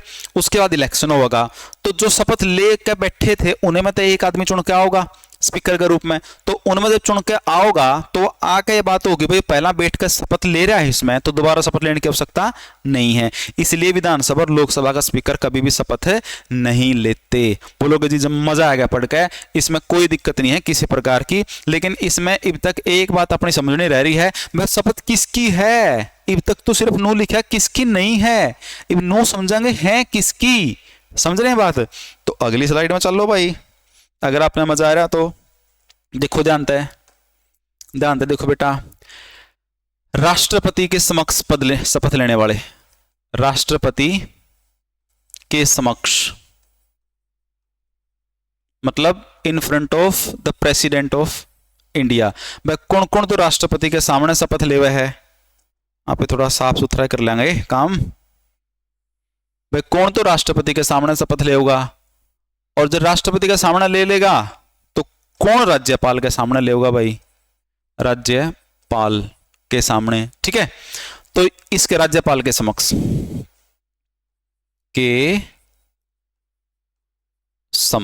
क्लियर है भाई? चलिए, तो अब तीसरी सूची में शपथ किसकी वो लिखनी है आप ना, फटाफट से लिख दो, फटाफट से। सबसे पहला नाम तो आप यहाँ पे किसका लिख देंगे भाई, देश के जो देश का जो प्रधानमंत्री होता है वो शपथ लेगा। दूसरा लिख देंगे जितने भी अपने पास कैबिनेट मंत्री होते हैं, कैबिनेट मंत्री वो इसके सामने ले होंगे। नंबर 3 पे लिख देंगे जितने भी अपने पास केंद्रीय राज्य मंत्री हुए हैं वह ले होंगे। चौथा पे लिख देंगे पे जो सुप्रीम कोर्ट का चीफ जस्टिस ऑफ इंडिया हुआ है वो ले होगा। 5वां पे लिख देंगे जो अपना महा न्यायवादी होता है वो भी ले होगा। 6ठा पे लिखांगे पे जो अपना CAG हुआ है कंट्रोलर ऑडिटर एंड जनरल वो भी ले होगा। 7वां लिखांगे पे जो UPSC का जो अध्यक्ष हुआ है अपना वो भी इसके सामने ले होगा। 8वां लिख देंगे पे जो अपना मुख्य निर्वाचन आयुक्त है, जो मुख्य निर्वाचन आयुक्त है वो भी इसके सामने ले होगा। बोला जी ठीक है, बढ़िया बात है, अच्छी बात है। तो फिर आप इस तरफ लिख देंगे बेटा, सबसे पहला पॉइंट तो यहाँ पर लिखांगे पे सबसे पहला पॉइंट जो राज्य का जो मुख्यमंत्री हुआ है। दूसरा इस मुख्यमंत्री के भी अपने पास के हुए हैं कैबिनेट मंत्रियों हैं भाई, मुख्यमंत्री के कौन हुए हैं, कैबिनेट मंत्री। तीसरा नंबर पर जो हाई कोर्ट का मुख्य न्यायाधीश हुआ भाई। चौथा नंबर पर जो राज्य का महाधिवक्ता हुआ है, राज्य का महाधिवक्ता। 5वां नंबर पर लिख देंगे बेटा राज्य निर्वाचन आयोग, राज्य निर्वाचन आयोग का अध्यक्ष। ठीक है जी।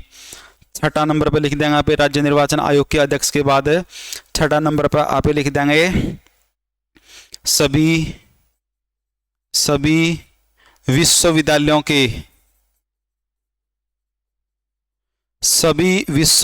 के VC वाइस चांसलर हो गए भाई।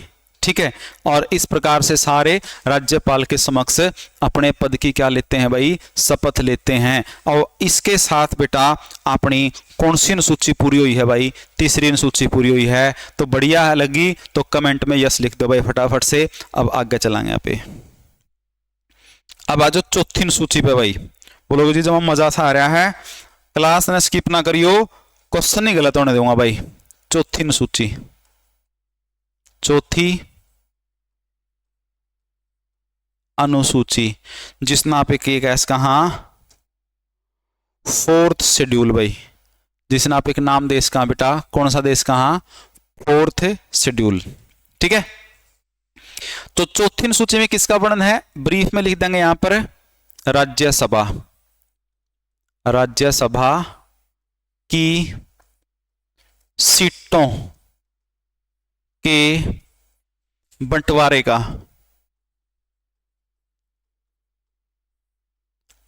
राज्यसभा की सीटों के बंटवारे का इसके अंदर वर्णन किया गया है। आप बोलोगे सर जी राज्यसभा की सीटों के बंटवारे का मतलब क्या है, उससे पहले आप मैंने कमेंट सेक्शन में एक पॉइंट लिख कर बता दो कि राज्यसभा जो नाम था वह तो 1954 में पड़ा था। देश की राज्यसभा हमें 1952 में मिल गई थी, 1952 में इलेक्शन के बाद। तो 1952 से लेकर 1954 के बीच में इसका नाम राज्यसभा नहीं था, इसका कुछ और नाम था। तो आपने फटाफट कमेंट में डालना है कि राज्यसभा का जो नाम था वो के था 1952 से 1954 के बीच में। चलिए जी, राज्यसभा की सीटों के बंटवारे का वर्णन कैसे, थोड़ा सा समझा दूं आपने।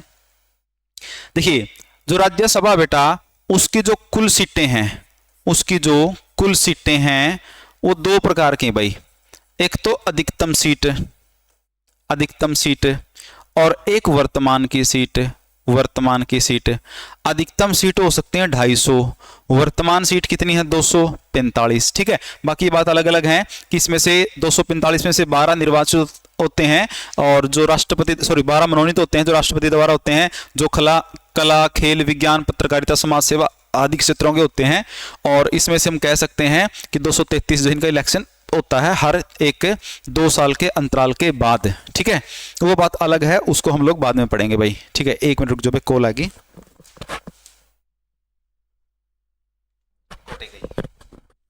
चलो देखिए भाई, तो राज्यसभा की कुल सीटों की बात हम लोग यहां पर करेंगे, ठीक है।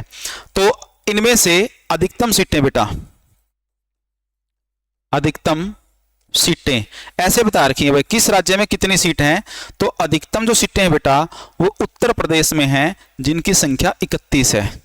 यानी कि किस स्टेट के पास, किस राज्य के पास, यानी यहां पर मैं लिख ही दूंगा ताकि आपको कंफ्यूजन ना हो। बंटवारा किस में, भाई राज्यों के पास कितनी सीट हैं, राज्य के साथ साथ यूटी के पास कितनी सीट है, ये बात कह रखी है चौथी अनुसूची के अंदर। कुल सीट कितनी है, अधिकतम कितनी कह सकते हैं आप, वर्तमान कितने कह सकते हैं, अधिकतम सीटें। जैसे अगर आप बात करें बेटा, गोवा अपने पास एक राज्य है, तो गोवा में राज्यसभा की केवल एक सीट है। कितनी है, केवल एक। आपने सुना होगा बेटा seven sisters and one brothers, पूर्व में नॉर्थ ईस्ट के अंदर, जो अपना देश का नॉर्थ ईस्ट का जो हिस्सा है बेटा, मतलब कि जैसे अगर हम मान के चलें कि ये अपना इस तरीके से अपना ये है नेपाल है, नेपाल के साथ अपने पास सिक्किम है, सिक्किम के साथ भूटान है, और यहाँ इस प्रकार का इंडिया इस तरह से बनता है, ये इस तरीके से, ठीक है। ये बांग्लादेश है। तो यहाँ पर 7 जो अपनी बहनें और एक भाई, सिक्किम को भाई कहा जाता है, बाकी को बहनें कहा जाता है। तो अगर हम बात करें बेटा यहाँ पर, बिल्कुल ध्यान से समझिएगा, कॉन्सेप्ट बहुत बढ़िया बता रहा हूं आपको, सिर्फ असम को छोड़कर, सिर्फ असम को छोड़कर, असम को छोड़कर सभी राज्यों के पास, सभी राज्यों के पास एक सीट है, ठीक है। जैसे गोवा के पास एक है, तो सिक्किम के पास भी एक है, अरुणाचल प्रदेश के पास भी एक है, त्रिपुरा के पास भी एक है, नागालैंड के पास भी एक है, मणिपुर के पास भी एक है, मिजोरम के पास भी एक है, मेघालय के पास भी एक है। सिर्फ किसके पास नहीं है, असम के पास ज्यादा सीटें हैं, बाकी सबके पास क्या है, एक एक सीट है। तो संविधान की कौन सी अनुसूची अपनी कंप्लीट हो गई बेटा, चौथी अनुसूची कंप्लीट हो गई। आगे देखिएगा, अब संविधान की 5वीं अनुसूची की बात करेंगे। यहाँ पे संविधान की 5वीं अनुसूची, 5वीं अनुसूची, 5th शेड्यूल भाई, संविधान की 5वीं अनुसूची, 5th शेड्यूल, ठीक है। लिखेंगे इसके अंदर 5th शेड्यूल में, इसमें अनुसूचित जाति व अनुसूचित जनजाति, इसमें अनुसूचित जाति व अनुसूचित जनजाति के अक्षेत्र पर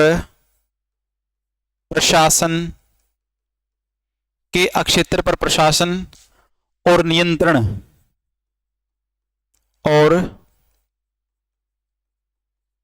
नियंत्रण का वर्णन सॉरी बेटा नियंत्रण किया गया है। मतलब साफ शब्दों में अगर बात करें पे, तो अपनी जो 5वीं अनुसूची की है, तो मैंने बेटा बताया था 5वीं क्लास में उसके कुछ दोस्त बने थे जो शेड्यूल कास्ट और शेड्यूल ट्राइब्स के थे।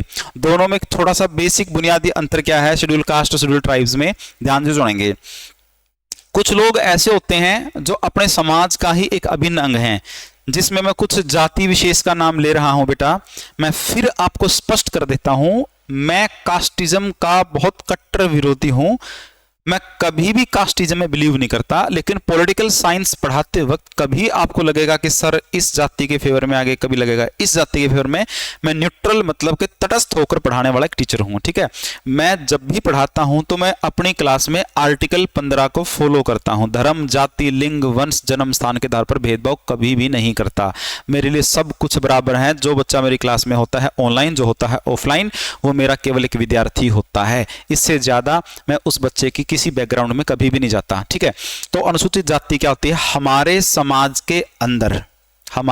के अंदर जो आर्थिक, राजनीतिक और शैक्षणिक तौर पर पिछड़े हुए लोग हैं, लेकिन समाज की मुख्य धारा के अंदर रहते हैं, हमारे गांव मोहल्ले गली कस्बे के अंदर रहते हैं, तो उन्हें शेड्यूल कास्ट के लोग कहा जाता है। जिनकी कुछ फेमस जो जातियां अपने आसपास में हैं, चमार है अपना समाज, वाल्मीकि समाज है, धानक समाज है, तो ऐसे कुछ समाज हैं समाज के अंदर जो शेड्यूल कास्ट का बिलोंग करते हैं। ठीक है, उसमें भी आजकल डिप्राइव शेड्यूल कास्ट और ये अलग अलग चीजें आगे उसको फिर कभी चर्चा में लेके आएंगे।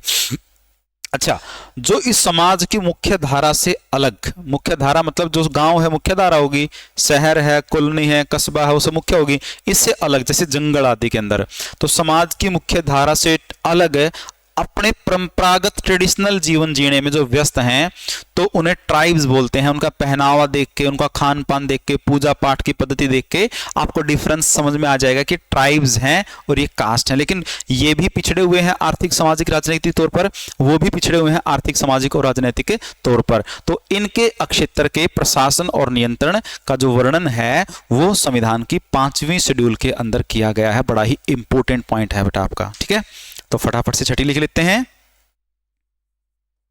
छठी अनुसूची, छठी अनुसूची माने 6th शेड्यूल भाई। छठी अनुसूची का मतलब है 6th शेड्यूल। अब 6th शेड्यूल क्या क्या कहता है, लिखेंगे पॉइंट बेटा। इसमें ये एक था, इसमें भी पहला लिखेंगे, इसमें केवल 4 राज्यों को, 4 राज्यों को जनजातीय क्षेत्र के आधार पर, जनजातीय अक्षेत्र के आधार पर विशेष प्रशासन आदि, विशेष प्रशासन आदि का वर्णन किया गया है। विशेष प्रशासन आदि का वर्णन किया गया है। तो बेटा वो 4 कौन से हैं, तो हमने वो पहले पढ़ाया भी था मैंने आपको, जो बताया था कि भाई एटीएम में जाया कर दे, वहां से पैसे निकाले कर दे, तो वही लिख लेंगे पे ATM में। हाँ, यहां से एक बढ़िया प्रश्न आपसे पूछ रहा हूं मैं कमेंट के माध्यम से, क्योंकि बेटा मैं इकोनॉमिक्स, हिस्ट्री, पॉलिटी, ज्योग्राफी सभी विषय पढ़ाता हूं, और आपको कमेंट करके बताना है कि भारत का पहला एटीएम, गूगल बिल्कुल भी नहीं करना, भारत का पहला एटीएम कौन से बैंक के द्वारा और कहां और किस वर्ष खोला गया था। एक और कमेंट करके बताना है कि दुनिया का पहला एटीएम किस देश में और किस वर्ष खोला गया था। अगर आपको इस क्वेश्चन का आंसर पता है तो आपने कमेंट सेक्शन में उसको छाप देना है। चलिए, ए से, ए का मतलब क्या होगा बेटा, ए का मतलब होगा असम, ए का मतलब क्या होगा असम। टी का मतलब क्या होगा बेटा त्रिपुरा, टी का मतलब क्या होगा त्रिपुरा। एम से मतलब क्या बन गया मिजोरम, मिजोरम। और मे से क्या मतलब होगा बेटा मेघालय, में से क्या मतलब होगा मेघालय। तो मतलब 4 स्टेट को विशेष स्टेट का दर्जा दिया गया है, असम, त्रिपुरा, मिजोरम, मेघालय का। और आपसे पेपर में प्रश्न कैसे पूछेंगे, इनमें से एक को डिलीट करके मणिपुर लिख देंगे, मणिपुर को डिलीट करके इनमें सिक्किम लिख देंगे, अरुणाचल प्रदेश लिख देंगे, और बोलेंगे निम्न में से कौन सा ऐसा राज्य है जिसका वर्णन संविधान की छठी अनुसूची में नहीं है।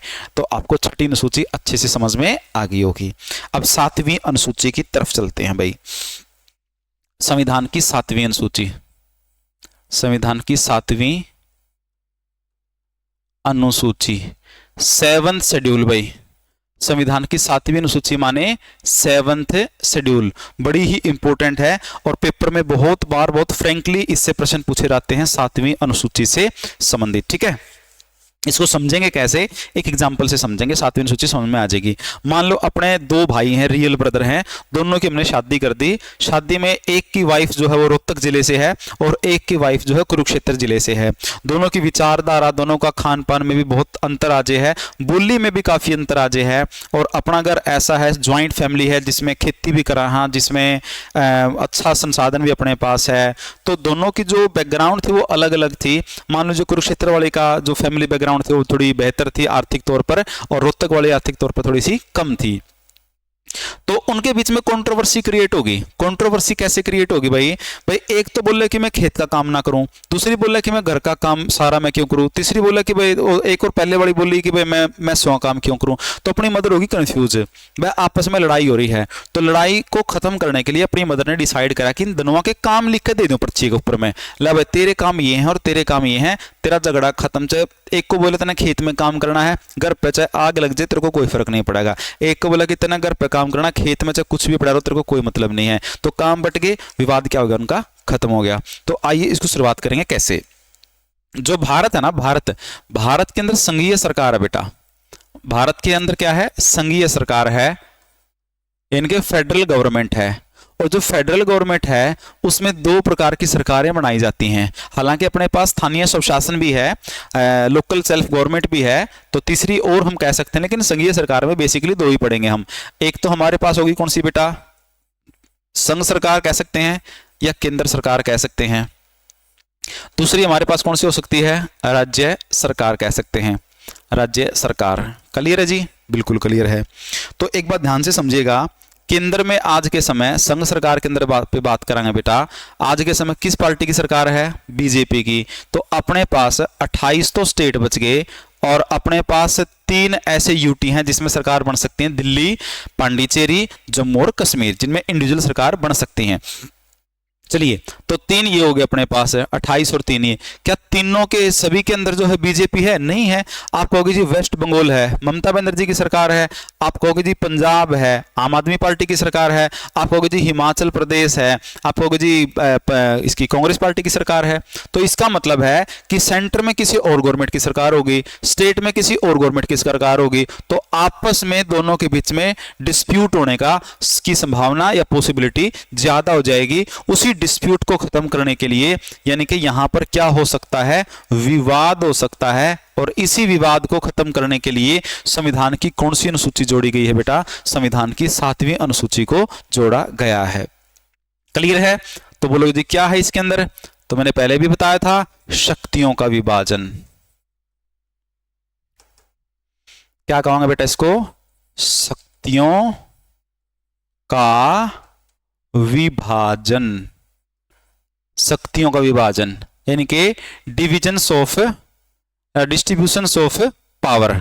ठीक है, अब बोलेंगे जी किस किस के आधार पर शक्तियों का विभाजन किया गया, इसको अगली स्लाइड में साफ सुथरे तरीके से हम लोग लिख लेंगे फटाफट से। देखिए, देखो ध्यान से बेटा, शक्तियों का विभाजन।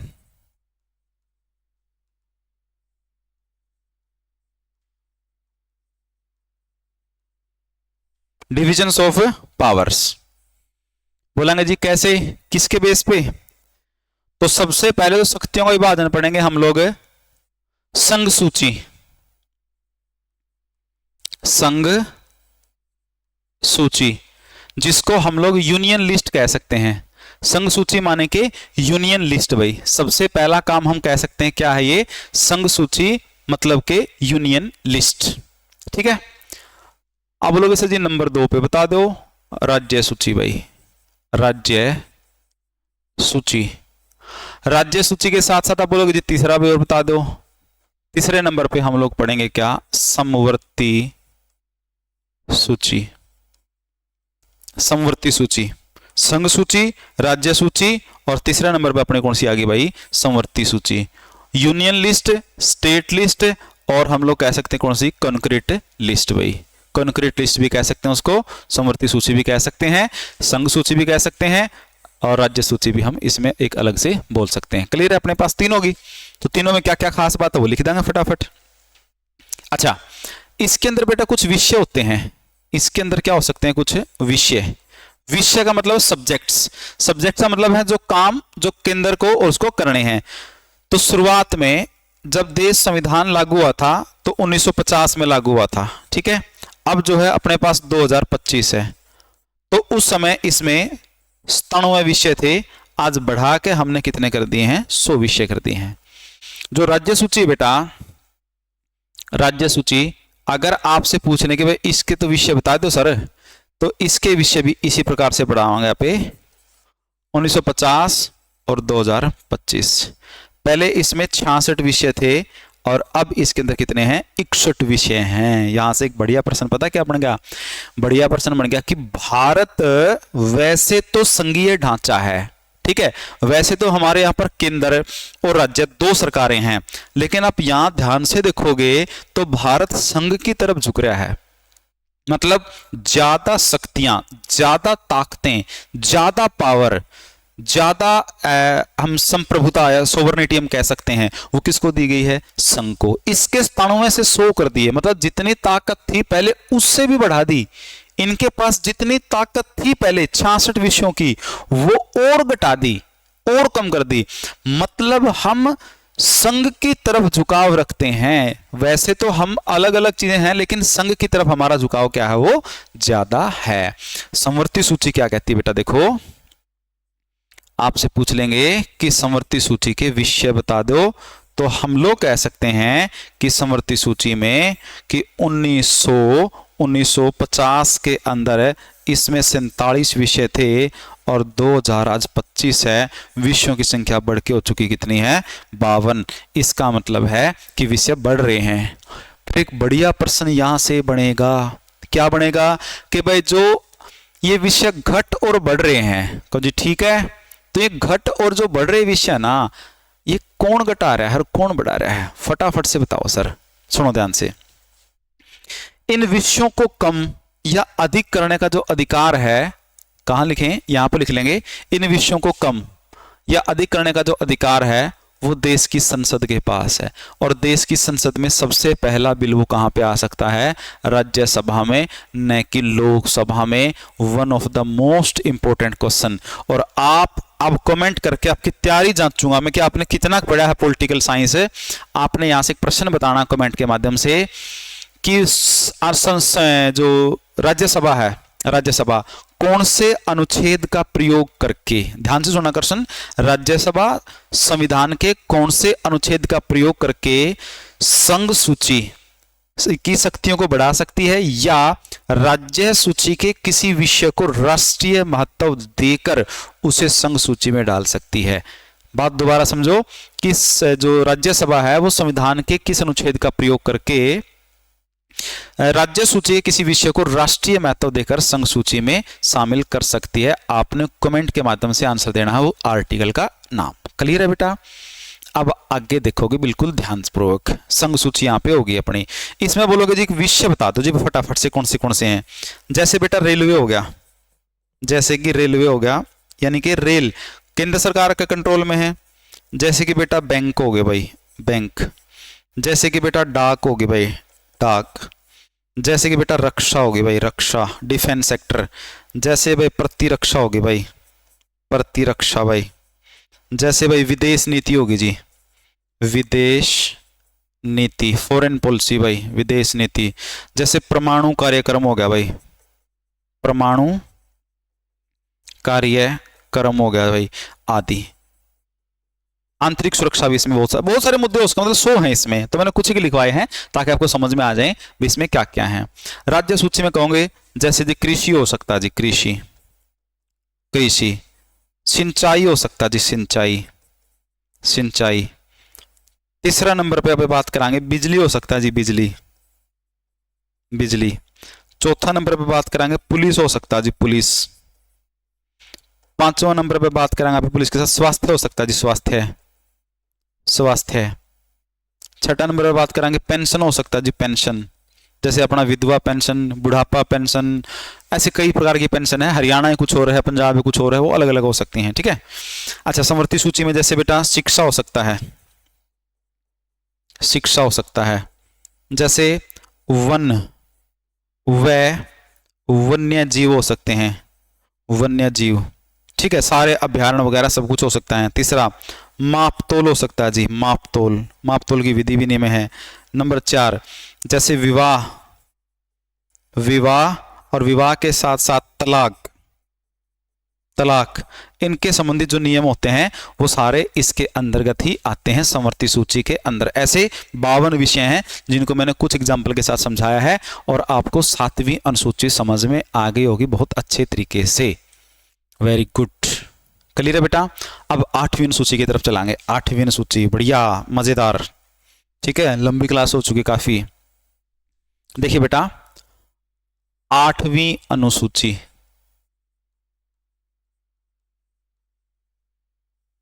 8वीं अनुसूची जिसको हम कह सकते हैं 8th शेड्यूल, ये वो आखिरी अनुसूची है जिसको मूल संविधान में देखा गया था। ये लास्ट वो अनुसूची बेटा जिसको हमने मूल संविधान में देखा था। 9वीं 10वीं 11वीं 12वीं अनुसूची तो बाद में अमेंडमेंट मतलब के संशोधन के माध्यम से जोड़ी गई थी, ठीक है। तो 8वीं अनुसूची क्या थी फटाफट से समझ लो, फटाफट से देख लो बेटा। 8वीं अनुसूची में पॉइंट नंबर 1 से लिखना स्टार्ट करेंगे यहाँ पे। इसमें मान्यता प्राप्त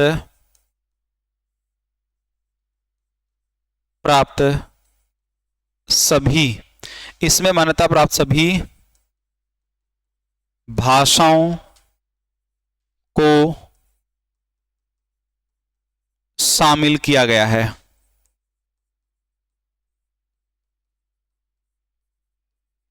इसमें मान्यता प्राप्त सभी भाषाओं को शामिल किया गया है। जितनी भी इस संविधान के अंदर मान्यता प्राप्त भाषाएं हैं बेटा, सारी की सारी भाषाएं संविधान की 8वीं अनुसूची के अंदर शामिल की गई हैं। क्लियर है?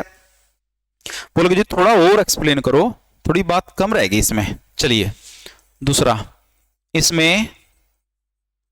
इसमें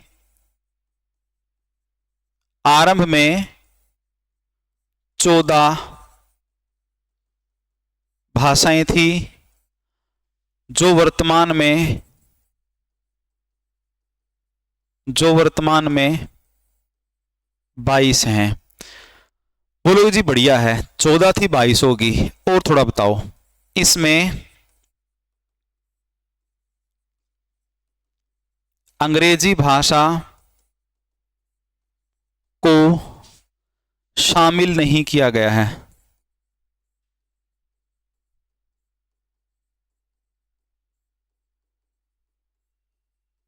इसमें अंग्रेजी भाषा को शामिल नहीं किया गया है, मतलब जो अंग्रेजी है भाई वो इसका पार्ट नहीं है। जैसा मैंने पहले आपको इंट्रोडक्शन में बताया था कथन निष्कर्ष का क्वेश्चन, तो अंग्रेजी इसकी भाषा नहीं है, अंग्रेजी को स्थान इसमें नहीं किया गया है।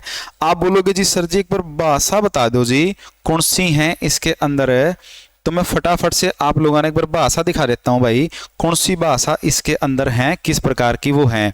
आपको बिल्कुल अच्छे तरीके से बेटा दिख रहा होगा, तो मैं एक बार रुक जाओ, या इसको मैं अगली ही स्लाइड में ले लूं तो और बेहतर होगा, थोड़ा छोटा करके बता दूं आपको। एक बार मैं देख लेता हूं अगर आपको दिखाई दे रहा है तो। दिखाई नहीं दे रहा शायद मेरे ख्याल से, रुको बेटा एक मिनट रुक जाओ, इसको अरेंज करेंगे थोड़ा सा,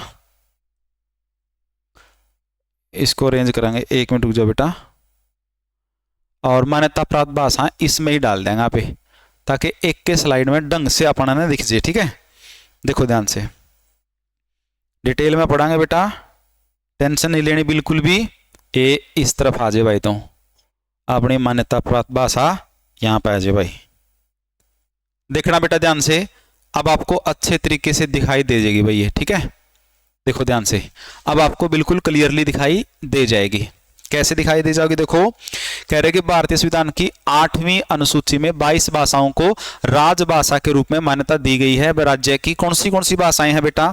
देखो ध्यान से, असमी है, बंगाली है, गुजराती है, हिंदी है, कन्नड़ है, कश्मीरी है, मलयालम है, मराठी है, उड़िया है, पंजाबी है, तमिल है, तेलुगु है, संस्कृत है, उर्दू है, सिंधी है, कोंकणी है, मणिपुरी है, नेपाली है, डोंगरी है, मैथिली है, बोडो है, संथाली है। इसका मतलब अपने पास क्या थी? 14 भाषाएं थी शुरुआत में, बाद में इन भाषाओं को हमने संविधान में संशोधन करके उनको शामिल किया था। आप बोलेंगे जी फटाफट से बता दो कौन सा क्या संशोधन था। देखिए तो आरंभ में इसमें कितनी भाषाएं थी? 14। तो हमने एक 21वां संशोधन करा भाई, और वो संशोधन कब किया? 1967 में किया, और सिंधी भाषा को क्या कर दिया? जोड़ दिया। मतलब जो सिंधी भाषा है अपनी 15वीं, तो हम कैस कहा कि 21वां संशोधन के माध्यम से और 1967 में इसको शामिल किया गया। किस भाषा को बेटा? सिंधी भाषा को। उसके बाद अपने एक संशोधन कौन सा करा? 71वां कर दिया। और 71वां कब करा? 1992 में करा। तो कोंकणी, मणिपुरी, नेपाली और नेपाली, यानी कि आपने क्या इसका कोंकणी मणिपुरी नेपाली, कोंकणी मणिपुरी नेपाली, ये सारी की सारी आपने 71वां संशोधन के माध्यम तय और 1992 के अंदर इसको क्या कर दिया, शामिल कर दिया। उसके बाद आप एक ऐसा कहा बेटा, एक 92वां संशोधन कराया, कब करा, 2003 में करा। तो ऐसा डोंगरी, मैथिली, बोडो और संथाली, यानी कि डोंगरी, मैथिली, बोडो और संथाली, ये 92वां संशोधन था और 2003 का संशोधन था। इसके माध्यम से क्या करा गया, हमने इन भाषाओं को भारत के संविधान में जगह दी गई। यहां से आपका किसी भी प्रकार का कोई भी प्रश्न ऐसा नहीं होगा बेटा जो रह जाएगा, इस बात का मेरा वादा है। अगर बेटा मेरी मेहनत आप लोगों को पसंद आई है तो वीडियो को दबा के शेयर कर दो भाई, और बता दो कि क्वालिटी ऑफ एजुकेशन और क्वालिटी ऑफ कंटेंट क्या है। कोई चीज ऐसी है ही नहीं जिसके ऊपर हमने चर्चा ना करी हो बेटा, बहुत गहराई से। मैं कह रहा हूं 10 मिनट का टॉपिक है ये, 10 मिनट में भी टॉपिक को खत्म किया जा सकता है, लेकिन मैंने इस टॉपिक के ऊपर 1.5 घंटे क्लास ले ली। टॉपिक अभी भी अपना पेंडिंग है और मैं क्लास को यहीं खत्म कर रहा हूं। अगर आप सभी प्यारे बच्चों को टॉपिक समझ में आया है तो कमेंट में आपने डालना है कि सर सेकंड पार्ट और ले आओ। अगर आपको टॉपिक समझ में नहीं आया बेटा, फिर आपको डालने की कोई जरूरत नहीं है। बस मैं इतनी सी बात करूंगा भाई, ठीक है। अपनी तैयारी को जारी रखना बेटा। मैं मान सर आपसे विदा लेता हूं और फिर एक और बेहतरीन क्लास और बेहतरीन कंटेंट के साथ आपके सामने मैं हाजिर होऊंगा। तब तक अपनी तैयारी को जारी रखना। मिलेंगे जल्दी ही। जय हिंद, जय भारत, वंदे मातरम, जय जवान, जय किसान।